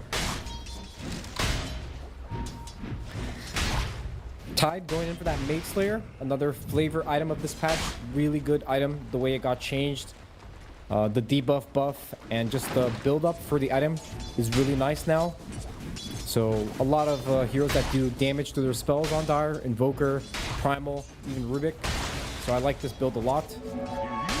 Also the Mage Slayer works on the Anchor Smash, so you can apply the debuff every time you use Anchor. You have all these new magic resistance items taking away from like the auras. But hey, let's see, Ravage being used. Crystallis is here. TP coming in from Fly, but the Phoenix, Tiny is going down. Nevertheless, no savior for him. They'll take him out. But yeah, with the Mage Slayer topic, the magic resistance on that, the Consecrated Wraps, another magic resistance item. Damage will guide to the Sunstrike. Fly will clean up the kill. They still are going to lose this tower. Abed being punished here quite heavily here. Hellscream, is he in range for the lift? They're going to have to combo this perfect into Saberlight. Yep, that's what we wanted to see. Telekinesis into the Pulverize, but the Meteor Hammer is late. Abed had all that time to set it up. Sunstrike, oh, that misses too. A nice rotation here from VP. Lundred taking, not from VP, from MOUZ. Lundred taking the gate while the Veno takes the lane bottom. He ends up getting that gank on the Tiny. They get to use Ravage, so like a lot of nice things happening here for MOUZ in this early game. They take the tower. Now Lundred can go back to farming while the Veno is just taking the lane. He's just super chilling, getting his extra levels. Already 3 points in Plague Wards, so this is a very common thing that happens when you have Veno 5 on your team, is that he takes the lane sort of at 10 minutes, and he just ends up nullifying all the pressure they can get with the 10-minute siege. So this siege will just not be able to hit this bottom tower because of all the Veno wards, and they're probably even the pressure the enemy offlane, safe lane tower, actually offlane tower, with their own siege. Storm TP's here, he has a DD, so they want to attack on the wave that's going to be pushed with the siege. Even though they don't have Ravage, they don't need to dive too deep here. They can just click the tower, and it's hard really for DP to defend. Invoker's not really ready to start rotating. And also the Primal Beast had to jungle to the fountain, so he's regenerating up. And with all these levels coming into play for MOUZ, it also means the Primal Beast can no longer do creep wave cutting. And hasn't been able to because they've been contesting him the whole time, making this Primal Beast's game a living nightmare. He's 1,000 gold behind to the next score. Yeah, and they see this stack. They're just gonna yoink this stack. This is really costly over VP. Let's see if they do something about it. Good with the amplified damage. Ike is also here, so it's just Fly and Abed. Primal going for the onslaught, trying to steal some of those last hits. He'll get a couple, and charges all the way in. Gets interrupted, doesn't get a pulverized off. There's going to be the tornado, setting up to the Meteor Hammer, onto 2, and the wombo combo is ready.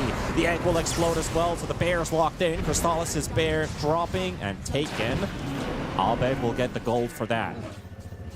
Funny fact, Veno makes it out with 40 HP. Storm makes it out, doesn't die. Lundred only loses the bear. Yeah, a lot of spells being used there by VP, and they don't really get up getting anything. Right, they get some of those creeps that Primal got, but pretty costly defense there for them. No egg now, so it's going to be a lot harder for them to be able to contest their jungle. Tide's going to have free reign over this area. He's going to be super uncontested farming all these camps. He can even make his way over to mid. He now has Ravage. Now wants to... Look shot of mid. Going to get the jump onto Abed. Stolen Cogs. Cogs next to Cogs. Well, enough will get the Vortex onto the Invoker. Abed could use some help here. He's going to be getting some range back up, but here comes the rest of MOUZ. Boom shows up, cleans them up. Lornoff does die along with the Invoker, though. Both mid's dead. Now, pressuring that mid tower. A natural move here for Tide to connect mid after farming the camps in the enemy jungle. where they're going to easily take this tier 3 tower.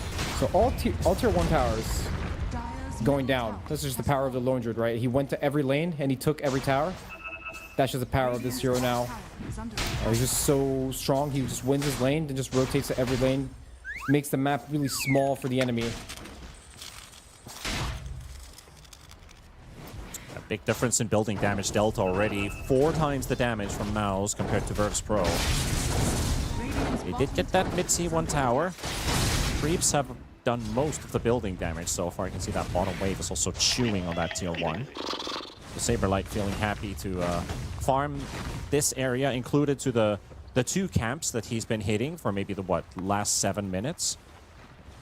Radiant's bottom tower This will help the Primal Beast catch up.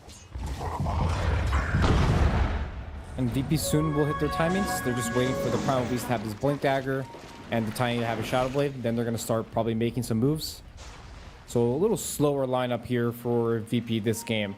A team that usually they want to group up early and want to make stuff happen, usually through Saberlight. But usually when Saberlight, he has like a bad game, he takes a while to actually come online. Then VP's, all their moves are a bit slower. Yeah. Radiant. Definitely halted a bit, or held back that way. Abed does finish the lot of 8 toss.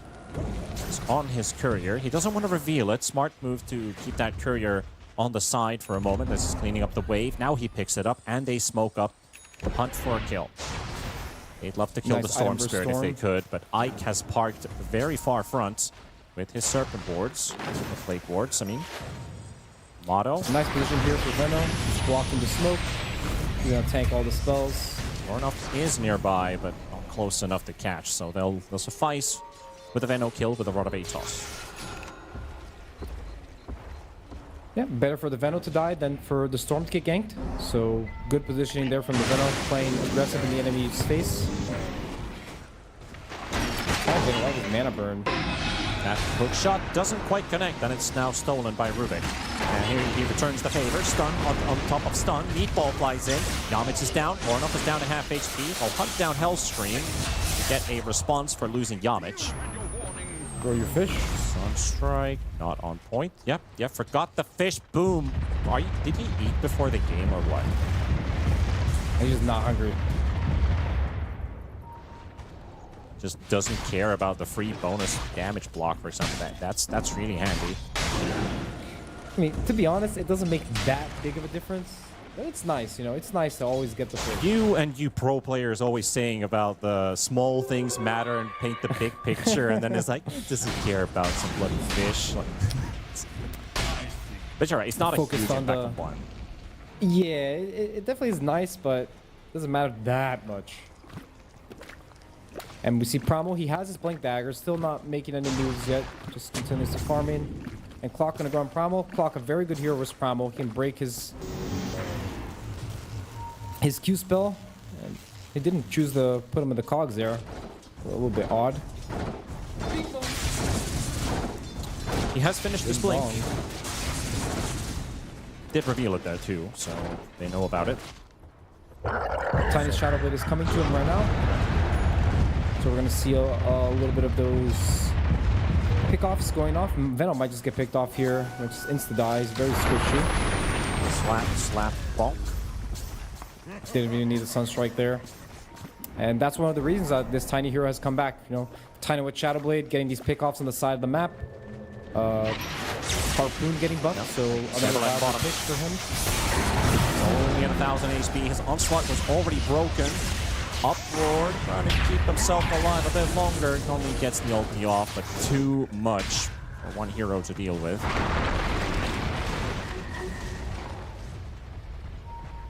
Boom also marking himself from top. They want to speed up the game. They are TPing and taking towards the gates. Hoping to catch somebody off, maybe Hellscream. To cancel the TP, yeah.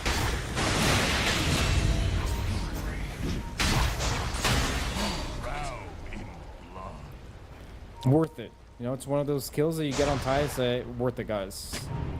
Yep. That extra fish. Hell yeah. That's what we're all about here. Our scan. Radiant are scanned. Rubik can't steal Ravage if he's dead. A shot. Oh, nice dancing there from Tomato. zigzag back and forth. Causes Yamich to miss the hook. It looks like VP, what they want to attack on this pushed wave here. Arcane run on Abed. Promo ready here with the Blink Dagger. Love to hammer that tower. Egg ready as well. They see the storm. They go for him straight away. Yamich, oh, he missed the cog push, so they got a full duration pulverize from Bornoff. Seems to matter too much. And with the Ravage on cooldown, still end up taking that fight. Not successfully. Saberlight dead. Everybody else backs away. It is very hard to fight against an enemy in front of their own tier 2 tower. It's kind of like that basic goal Dota. was way too deep. Yeah, that was way too deep. Maybe if the Storm's completely alone, no, the chances of him being completely alone are super low, but a little bit too deep there for Saberlight, and he's having another rough game. And usually the games for Saberlight Oh, it's not getting any better here as Fly gets caught. He was on a scouting run, but this, again, Yamich wards, man. Yeah, he's really good at this clockwork. And usually the game that Saberlight has a bad game, VP, they don't really end up winning. And he's having a horrible game in this one. 1 and 4, not really finding the pickoffs in this game. Easy road attempt here from MOUZ. Primal could have respawned in time to try and contest Roshan, but the fact that they lost the Phoenix meant that they're another member down. That's a close one. Could have been some gold stolen by Virtus.pro up at getting that Sunstrike. Just 0.1, 0.2 seconds late there.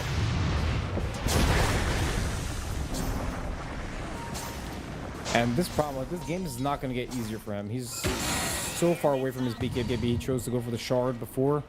And I think almost every single hero on MOUZ, they have a positive interaction versus Primal. They can either use Savage Roar to break his ulti, Storm can pull him to break his ult, Clock can constantly break his spells with Battery Assault. Even Tide, he just does take 0 damage from Primal at this point into the game. So the hero that kind of initiates for VP is having a really rough game. And if he just blinks in on Primal, he's probably just going to die every time. So relying a lot on that Invoker Tiny hit their timings and be able to make some space for the Primal to be able to actually press his spells in this game. Yep. Which Tiny is having a really good game, and so is Invoker. You know, they're going to hit their timings. Tiny definitely wants to just sit in this edge of the map and just continues to get these pickoffs with Shadowblade. He doesn't want to go as 5 with his team yet. Not yet, until he has BKB. Yeah, still waiting for the stronger timing to hit. Dire's bottom tower is under attack. Holding back for now. Wisdom spawning. 1 for 1. Bornoff and Hellscream get 1 apiece. Haven't seen a lot of Rubik impact because of the Primal Beast already having a rough game. Fly doesn't have an offlaner to play with right now. It is a bit of a domino effect for Virtus.pro that nobody really looks good. Yeah, it doesn't look like anybody really wants to do something, right? They're all just kind of farming and waiting for other timings. And the enemy, they just keep snowballing. Usually in Dota, if you're not doing something, the enemy is just getting free kills on you. They're getting objectives, they're pushing towers. So they got that Roche, they went for the Torm. Now they're going for this tier 2. And VP just really farming those camps, not interested in taking this 5v5 fight in this bottom lane. Which is correct. They should try to dodge as much as they can the Aegis timing. Radiant's top tower is under attack. Yeah, MOUZ is in a very good position in terms of this game, the way that they're making their moves. Really, just not... The worst thing you can do when you're ahead like this is pacify. You do not want to go passive. You want to keep making those moves. You want to keep your opponents afraid. They can never really group up and cause damage, get themselves back in. So even if it looks quite dull for some people, this is actually some really good gameplay from MOUZ because they're doing the right things. As simple as it is. Tomato actually spotted. Good target to focus on.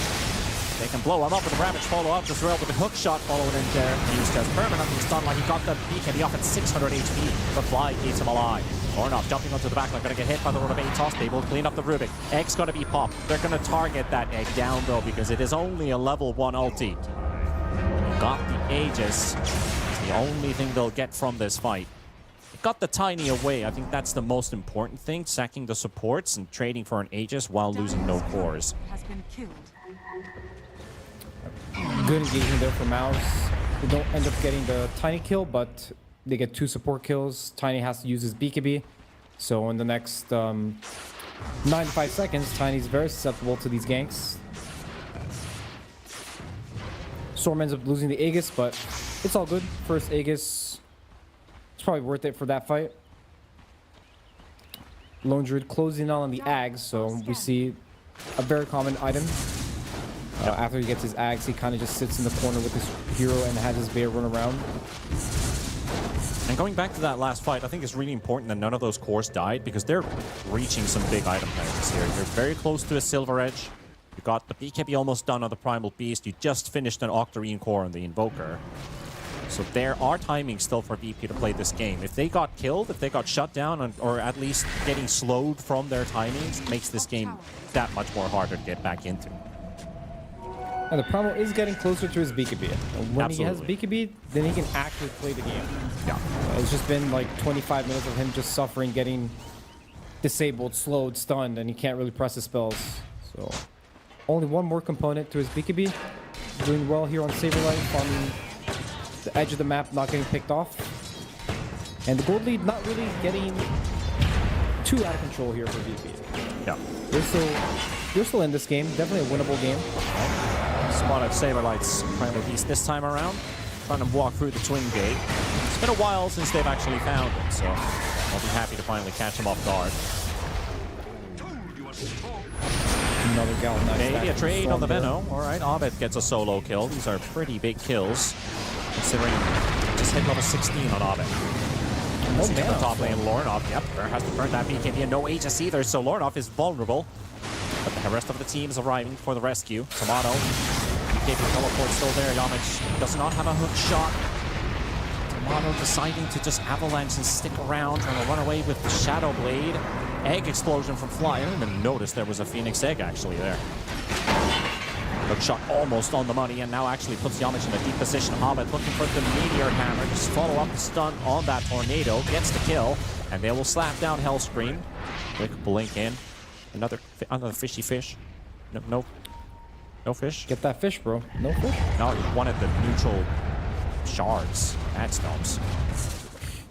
See. Okay. I see how it is. And another Ravage used. They don't get much from the Ravage. You know, it was an okay Ravage, so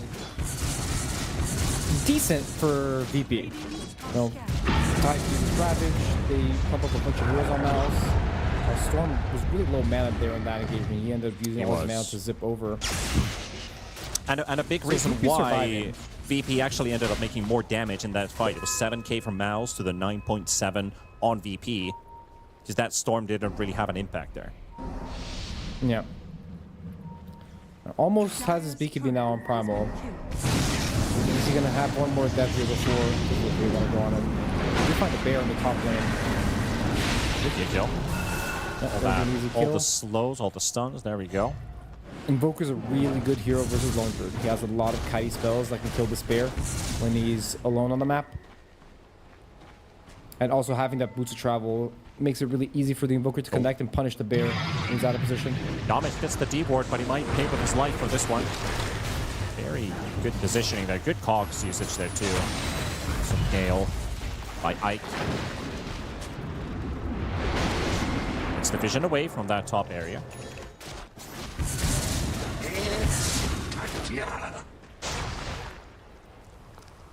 Lone Druid, let's see. He's just going for the standard build, the Mjolnir into Ags into Silver Edge.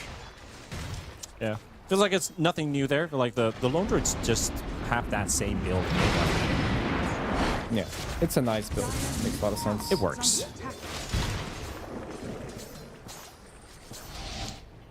We are going to get that, I wouldn't say rare instance, but an Ags on the Primal Beast is queued up now for Saberlight, providing that break.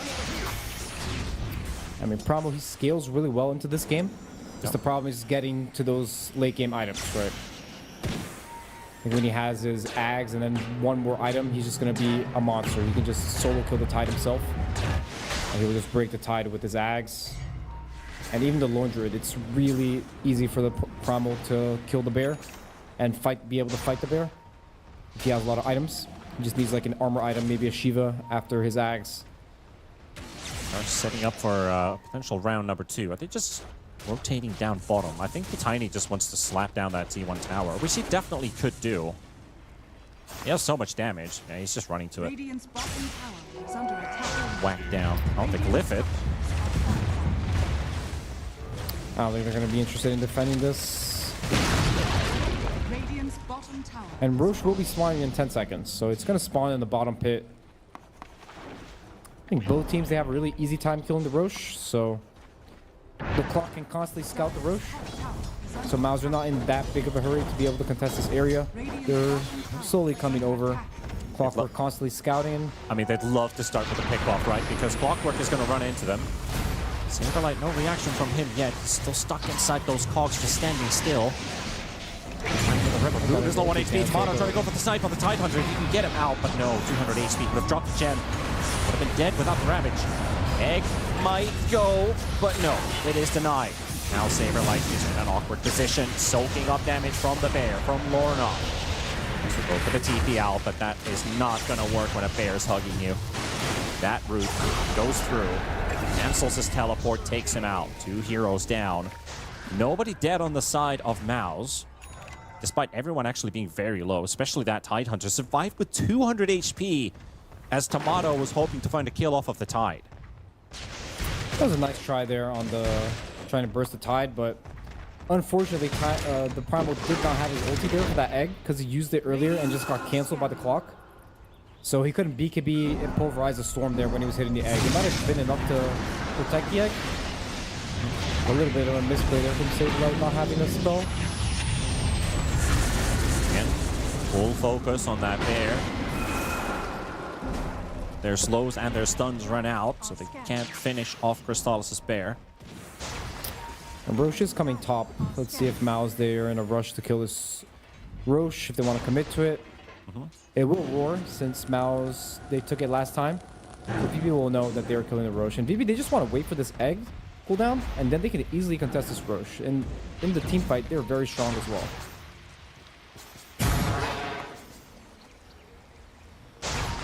See a bit of the Radiant warding as well from MOUZ. There's a lot of visions and sentries placed down, just denying pretty much almost all of the vision that VP has on the map. They only have eyes in their triangle and then the top camp area. They have no eyes on the top Roshan or their top jungle, which is completely forfeited. Early dust there from Yamich. And was about to run into Tomato. Run into Tomato, that is. Nobody in the pit. You kind of suspect that they might already be in there with that Clockwork running in like that. Invoker having his BKB deliver on the courier. Pretty big power spike for him. And Tiny already with that Crystallis already doing a lot of damage with these right clicks. He might just one-shot one of these cores soon. Even the Tide can easily die to that Silver Edge, as we saw in the last fight. He got out super low. And if they're able to combine their stuns on this Tide, they might just get bursted if they're not fast enough on MOUZ to be able to save him. Just that extra bit of oomph. Crypt might do it.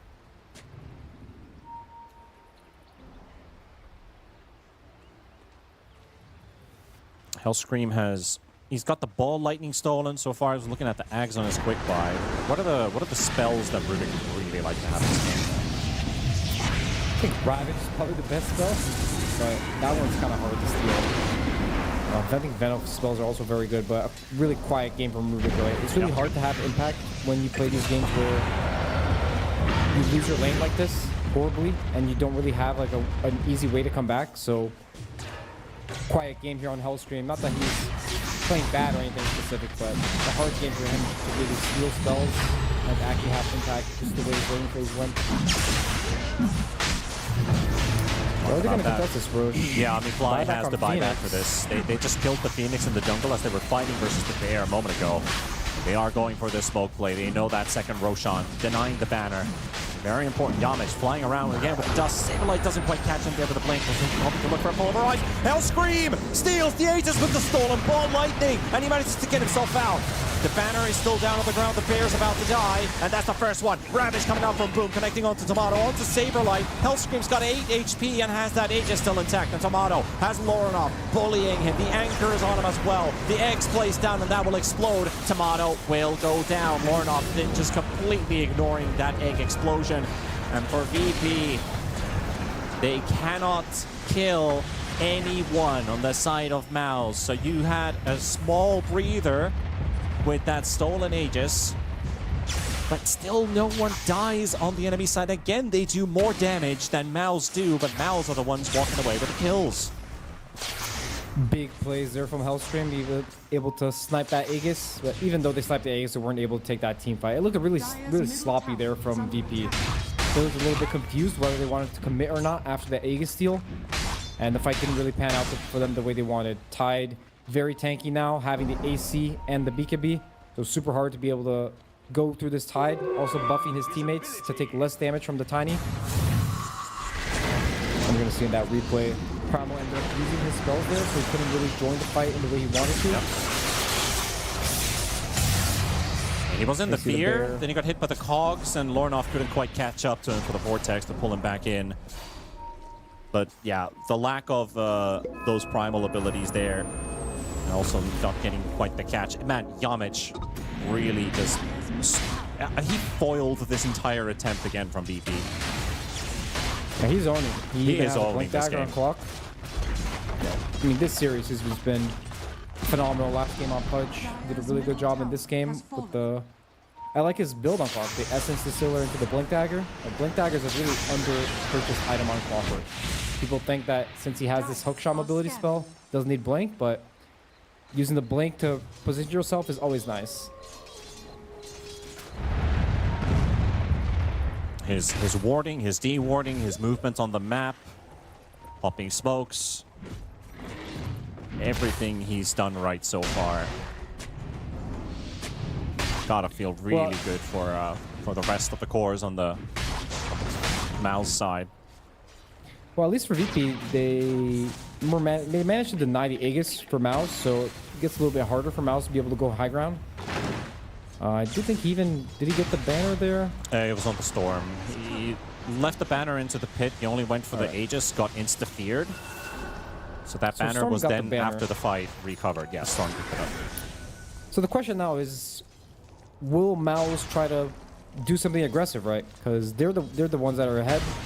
I don't think they really want to just go high ground. They probably want to use a smoke, try to get a pick off, and then go high ground. So let's see how they choose to do it. Tide farming really aggressive here on Boom. Almost has his Satanic. He's just going for the straight right-click Chad build.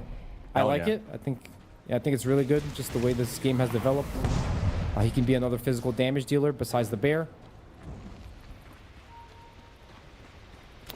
And VP, they're all clumped up here in this corner. Playing defensive, super scared of feeding to the bear. That can just be invis anywhere on the map. And there it is, the bear's chasing the Rubik. This has been pretty much the story of the game. Primal Beast grabs the bear, then the bear grabs the beast. This Primal just dies. This bear is looking like it. Awesome, onto the high ground there. He's got his blink open. Now he's going to be able to get out. Tomato's BKB, however, has been burnt simultaneously. Lorenov and Boom both almost died there. Didn't quite see what was happening off screen as we were watching the bear chase on the Primal, but that was again the time he just showing that shock and awe that he has with this build. If the Tiny can isolate the Tide, he can definitely still die. Just needs one more stun or some follow-up from the Invoker. Yeah. Tide ended up using Ravage there, and you see the Prophet's Pendulum item being picked up on Tide, a neutral item. It's a really nice neutral item. It's that facet from DP that would delay the damage. It's basically built into this item. So it's a really nice item. It kind of avoids you from getting bursted. Different type of really good. Yeah, it's kind of like the Kunkka's run, exactly. Let's see, they're going to be approaching from this top lane with the smoke. Lorenov, he has a BKB. They need to get these stuns connected. Ike was almost going to pop the smokes, but now they got the Storm. Big streak. Abed cleans this one up. They've got the egg placed down. It's a zoning ult more than anything. They're going to be able to spread them around, take down Ike, a double for Abed. He has 6,600 gold suddenly in his backpack. Crystallis hits the back line, takes down Fly. They found themselves the bear. 327 gold going for Tomato. Lone Druid moment there. Your support just kind of dies out of nowhere. It's like, oh, the bear's on my support. But that's the Hex. It's the Hex on the Voker bot. And the Shard. So we're going for the Ghost Walk. Is there anything else you'd pick up here? Could you see a world where they went for the Sunstrike? I think all of them are good. I think the EMP is also good. It's that old shard that we use to reposition your enemy. He went for EMP. Yeah, he took the. Okay. Yeah, it's really nice. It's kind of like that black hole just sucking the enemy heroes into it. The vacuum cleaner. Yeah, the EMP really good versus Storm, right? If you just end up burning the Storm's mana, he's gonna have a hard time playing. And some signs of life here from VP. Again, the Tiny being a menace on the map, right? He's always invis. It's kind of like the Tiny is Dire's Lone Druid Bear. They're both like these heroes with Silver Edge that can just get pickoffs really fast. Kind of funny that the meta has just evolved kind of into this, right? There's like this super deadly hero just roaming around the map, invis all the time. They can kill almost any hero since he buys Silver Edge, so he can break all these passives. Both teams have like their own version of this stereotype of the hero. Yeah. And Primal, he's getting towards his items, right? He finished his Ags now. He has an Atos queued up, so he probably wants to get into that Gleipnir to increase the AoE of his spells. Kind of have what the Ferocity talent was before for Primal Beast, which got removed. Yeah. And that was the old version, right? Yep. Arcane right here. Okay, Primal picks it up. They see that MOUZ is taking the Torm, so they want to do a backstab on them. They're going to go all the way around. Let's see if MOUZ can sniff this one out. They're taking the defensive posture here on the high ground. The bear is really far away from them, so even if there's a fight, he won't be able to connect. So MOUZ, they really need to get out of here. Yeah, what is the plan here? They're holding... They're trying to wait somebody coming through the gate. Nobody's coming through the gate. Tomato cancels the teleport off of Boom. And now the bear... I mean, the bear's not too close from the gate, to be honest, but the fight's already going on. Boom is down a half. Nice hook shot from Yamit. Holding Tomato and Saberlight both stuck. The Egg's going to be coming into play as Boom will go down. Crystallis with the bear finally in action, and now they all set their sights on Crystallis with that Spirit Bear. Just zone it out. It's too late. Too late for the party. Nice smoke there from VP, reading exactly what's happening in the game. They take the Torm, so you know they're going to be a little bit out of position there.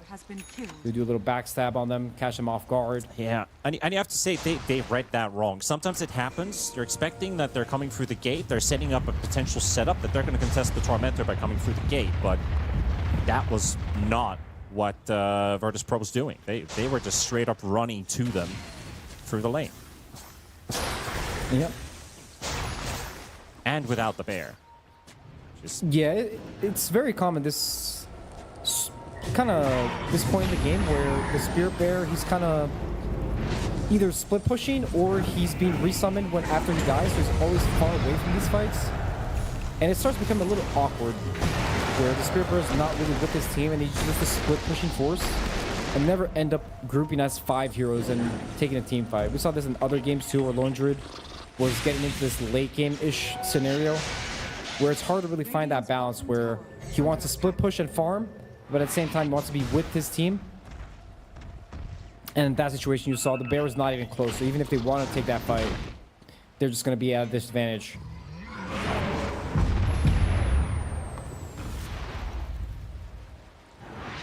Well, you're going to start to feel the sweats now on MOUZ because this game has been going on already for so long that Virtus.pro has answers of their own. Of course, just as highlighted a moment ago there, Lorinov has his 25 talent for the overload bounces. Known to be a notorious late-game nuke. Yeah, the Storm really needs to... He needs to pop off in this game if they really want to win, because I think the longer this game goes, I think the more it favors Dire. They scale better into the game. The Phoenix this year scales like a beast into the game. Late game is just impossible to kill the Egg. Even the Primal with 6 item skills like a monster. Yeah, it's time to live up to the legend, Lornoff, your new Storm Spirit. Highlighted for nothing. Instant Ravage onto Saberlight as they see him and they nuke him down. No buyback on Primal. Actually, he almost has it. 40 gold. And Roche could be up. It's a little bit unlucky for MOUZ. 30 seconds until it's up, but it could have been up already. That works for VP. Primal will have his buyback by the time this Roche is up, just from the past. Close for the Rubik there. Invoker just making sure that bot wave is pushed out. And Crystallis Bear is hunting again. Instant BKB to jump onto the Phoenix. He's Ghost Sceptered up though, so that Bear can't hit. Gush flying in, and then once that Ghost Scepter runs its course, a whole different story. Hell Scream. That was a combination of Telekinesis and the Harpoon, so look at it weird. And nice stuff from MOUZ. Using Smoke right during the Roche timing, getting the pick off from the Primal. And now they're just going to get this Roche uncontested. It's kind of hard for VP to use buybacks here since the Roche is in the top area, so they don't really have anywhere to get into. If it was bottom, it would be a lot different. They would just be easily able to use buybacks uncontested. So third Roche, refresher. Let's see who's going to take this. Probably Tide. Yeah, really nice for Tide, even though it doesn't work with items anymore. Just having that double Ravage, super value. They could even give it to Lone Druid. He can have an extra resummon in the fight if he really wants to. Yeah, that could work. That could help. You don't get to refresh the BKB, but you get another bear and can help. Just holding it for now, Tide. That's a big TP cancel right there. Take down Abed. Ill suspecting of Crystallis. Bear showing up out of nowhere, getting the bash and the Abyssal Blade on top. And now Lone Druid moment. Close. Showing why this hero is broken. He's just in the corner farming this camp for 40 minutes while his bear is just hunting heroes on the map. Zero commitment involved. Even if the bear dies, just resummons it. 707 stats, and it might just be that this Lone Druid just doesn't die this game, so. Gotta start planning some kind of debuffs. Or at least some rewards for the opposing side for killing that bear. Lotus Orb now on the clockwork, so it's going to make Primal's game really hard. Cannot use Now go for the jump from Saber. Get the save there by Hellscream. Yamato interrupting Lornoff. The bounce backs, and they actually almost manage. Not that much was needed. He even moved his BKB back to his active inventory, and now he swaps it over for the cheese. So Lornoff is going to have his HP and his mana back. Back and forth. Crystallis Bear slapped down to half HP. Mana doing a lot of damage, getting Vortex in. Saberlight charging in with a trample. Bear down. Gonna have the Storm Spirit jumping back and forth around all over the place. Still, Yamato, I have to say, the patience on him using that BKB. There could have been so much stuff going on. There could have been a Ravage coming in from the Tide Hunter. He doesn't use his BKB. They got the lane of Rax done. This is the mid lane, so it's not the biggest lane to lose. Thinking it from VP's perspective. Let's see if MOUZ wants to keep going here. They're going to spot the regen rune. Still 2.5 minutes on Aegis. Tide also has all his spells and no BKB on Primal. This might be an opener for them. They're like, use Smoke soon, alright? Uses the Sunstrike to scout. So no Sunstrike. Double gem on the clock. Might want to drop one of those on his courier before they go into this fight. They spot the Rubik top with the Spirit Bear. He might just die solo. Trying to interrupt. Keep the Rubik alive. He got the Ghost Scepter off. Hides in the trees. Hex is on the Storm Spirit as well, and Abed. He's stuck inside the Cox for the moment being. They got the Tiny being focused. Tomato still hasn't used his BKB. Trying to grab a tree for himself and instantly just throws it away onto damage. They're going to get that bear focus now. Got the numbers. Focus him down. He'll just spawn another one in 10 seconds. It was actually on cooldown since the previous fight. MOUZ not giving VP any room to breathe. And they still have the Aegis, still have double Ravage if they really want to. I love that Rubik remnant, by the way. That looks like, you know, an ADHD cleaner washing windows. Super bugged out. It's so big too because of the curiosity and his passive. Yep. And they're quite close to the monitor too. They look unusually big.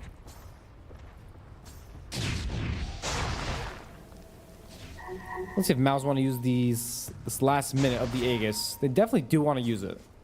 Not the easiest to go high ground against Dire's lineup. They have a lot of AoE spells they can just drop on the ground. But definitely want to take some fight. They have everything they need. It's not going to get easier when Storm loses the Aegis, right? So that little timer.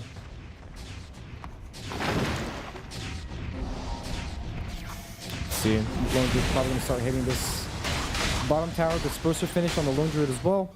So he has that extra Dispel that he needs to be able to kill the Rubik when he presses the Ghost Scepter.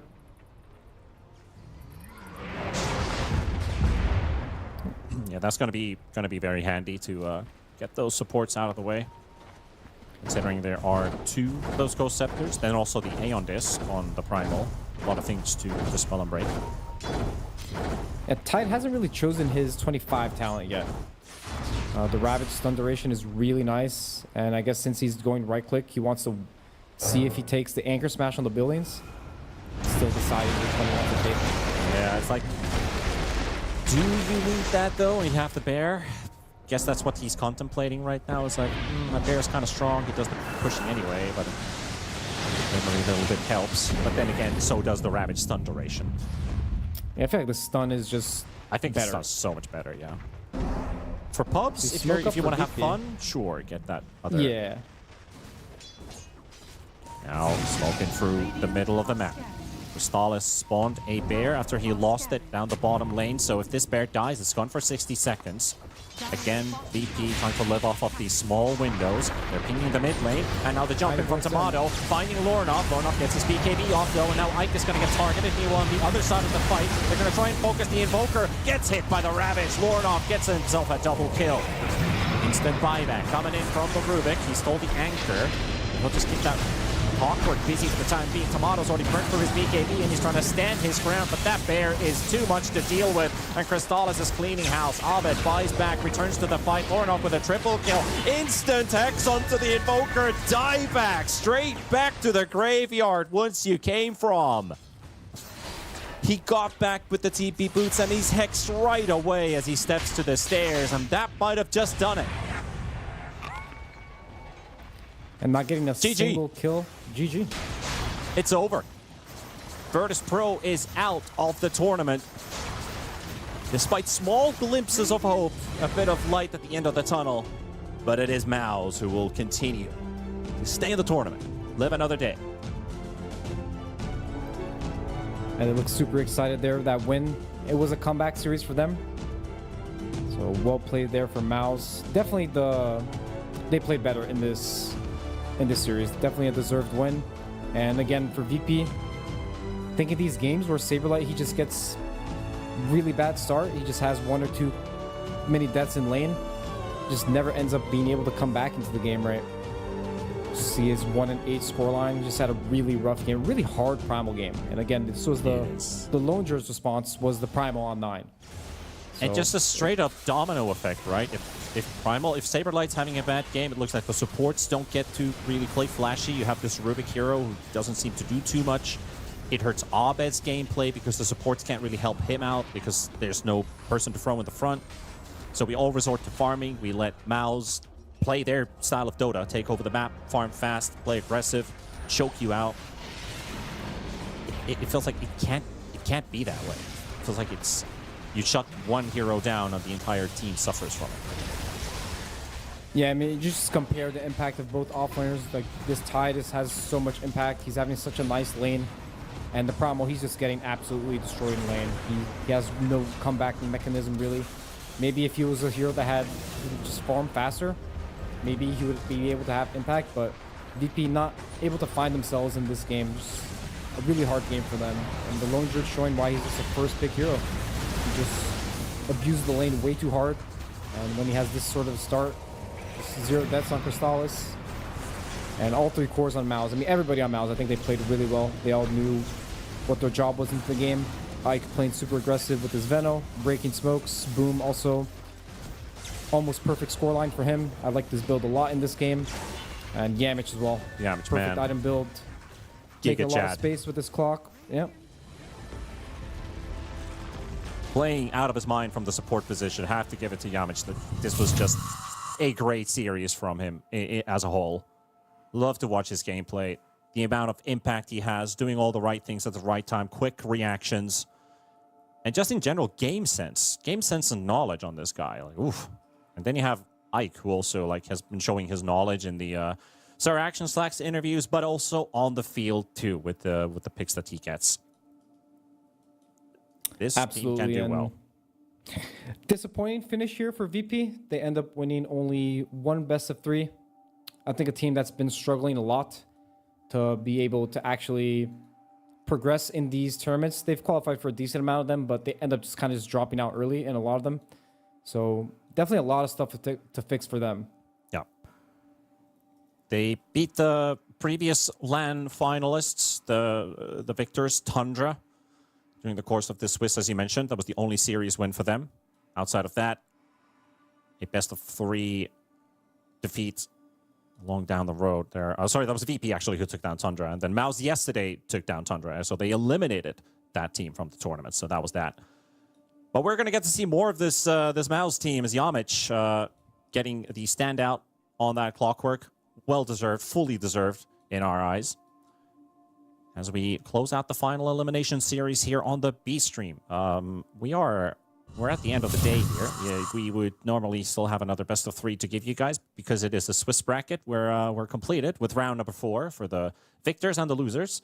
3 teams have been knocked out from the tournament. 3 get to play for that 2-2 series tomorrow. So 3 more elimination series going on. That's just how it works. Then we head over to the playoff stage, of course, for the tournament with the top 8 teams of the tournament. So your quick thoughts, Lelis, on the last 4 days of action we've had here in the B stream. We've had some exciting matches, some maybe a bit, some dull games, as Dota usually has. We have these one-sided stomps happening now and then. But I'll have to say, we got some interesting picks and some interesting drafts going on, at least in this series. We got to see a Pudge. Makes me happy already.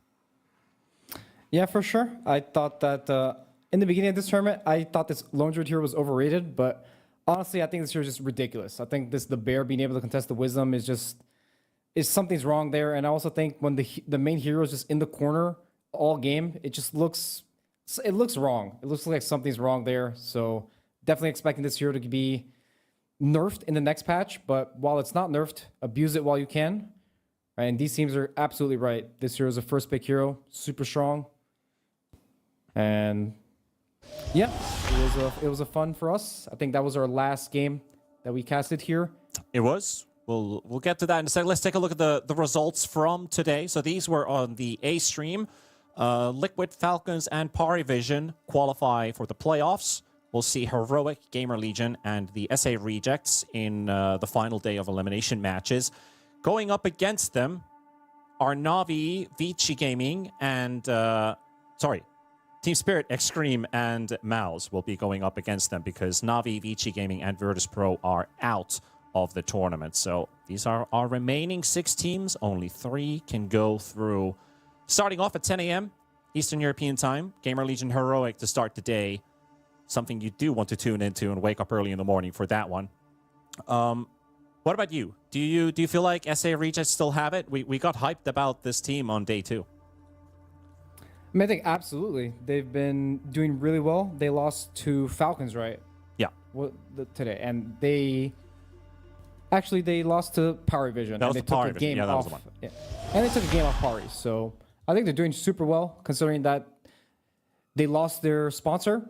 So they're still showing a lot of strength and definitely a potential team for any interested sponsors. I think they're really strong. I think they're also contenders for that TI slot for SA and EWC. That's coming up soon in the year. We're already in the TI zone approaching. Yeah, they're definitely out there. Maybe we'll see Lelis representing the national team as well. We'll see if we'll see you there or if we end up casting more together. But I will say it's been a blast having you here. And since this is the first time we've been casting together for the last 4 days, I've really enjoyed my time. We've had some great stuff. Hearing some player knowledge from you, which I always value. me not being a pro player and you seeing it pretty much all in the last few years, it's always enlightening to hear stuff from you, what you've seen, what you've experienced. And we hope to hear those stories more. So any quick remarks after we finish and close out the show? I'd like to thank everybody for tuning in. And of course, PGL for giving us this opportunity, be able to cast these games. It was very fun. I had a really fun time. And thank you for making it super easy for me. Of course, this is a little new for me, doing the casting, but I had a lot of fun. You made it super easy for me. So thank you, everybody. And hopefully to see you guys in future events. Absolutely hope to see you and you guys watching the broadcast. Make sure you follow tomorrow. The main stream is the one that's going to be continuing with the games. We start 10 a.m. Eastern with GamerLegion versus Heroic. So from the B stream, from MLP and John, our other caster duo, great lads, and me and Lelis from the production from PGL, we thank you, folks. We'll see you tomorrow. So take care of yourselves. Good night and bye-bye.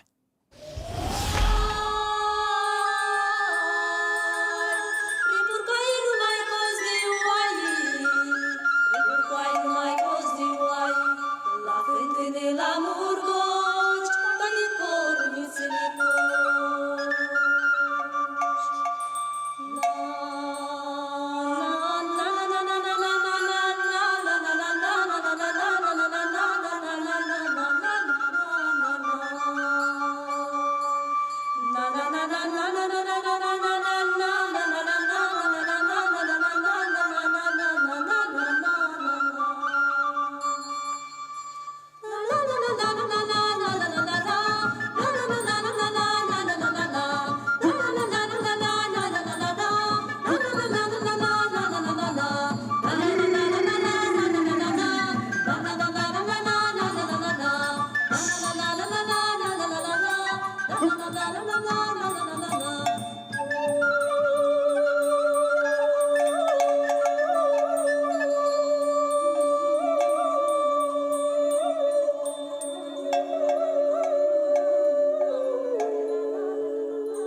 la la la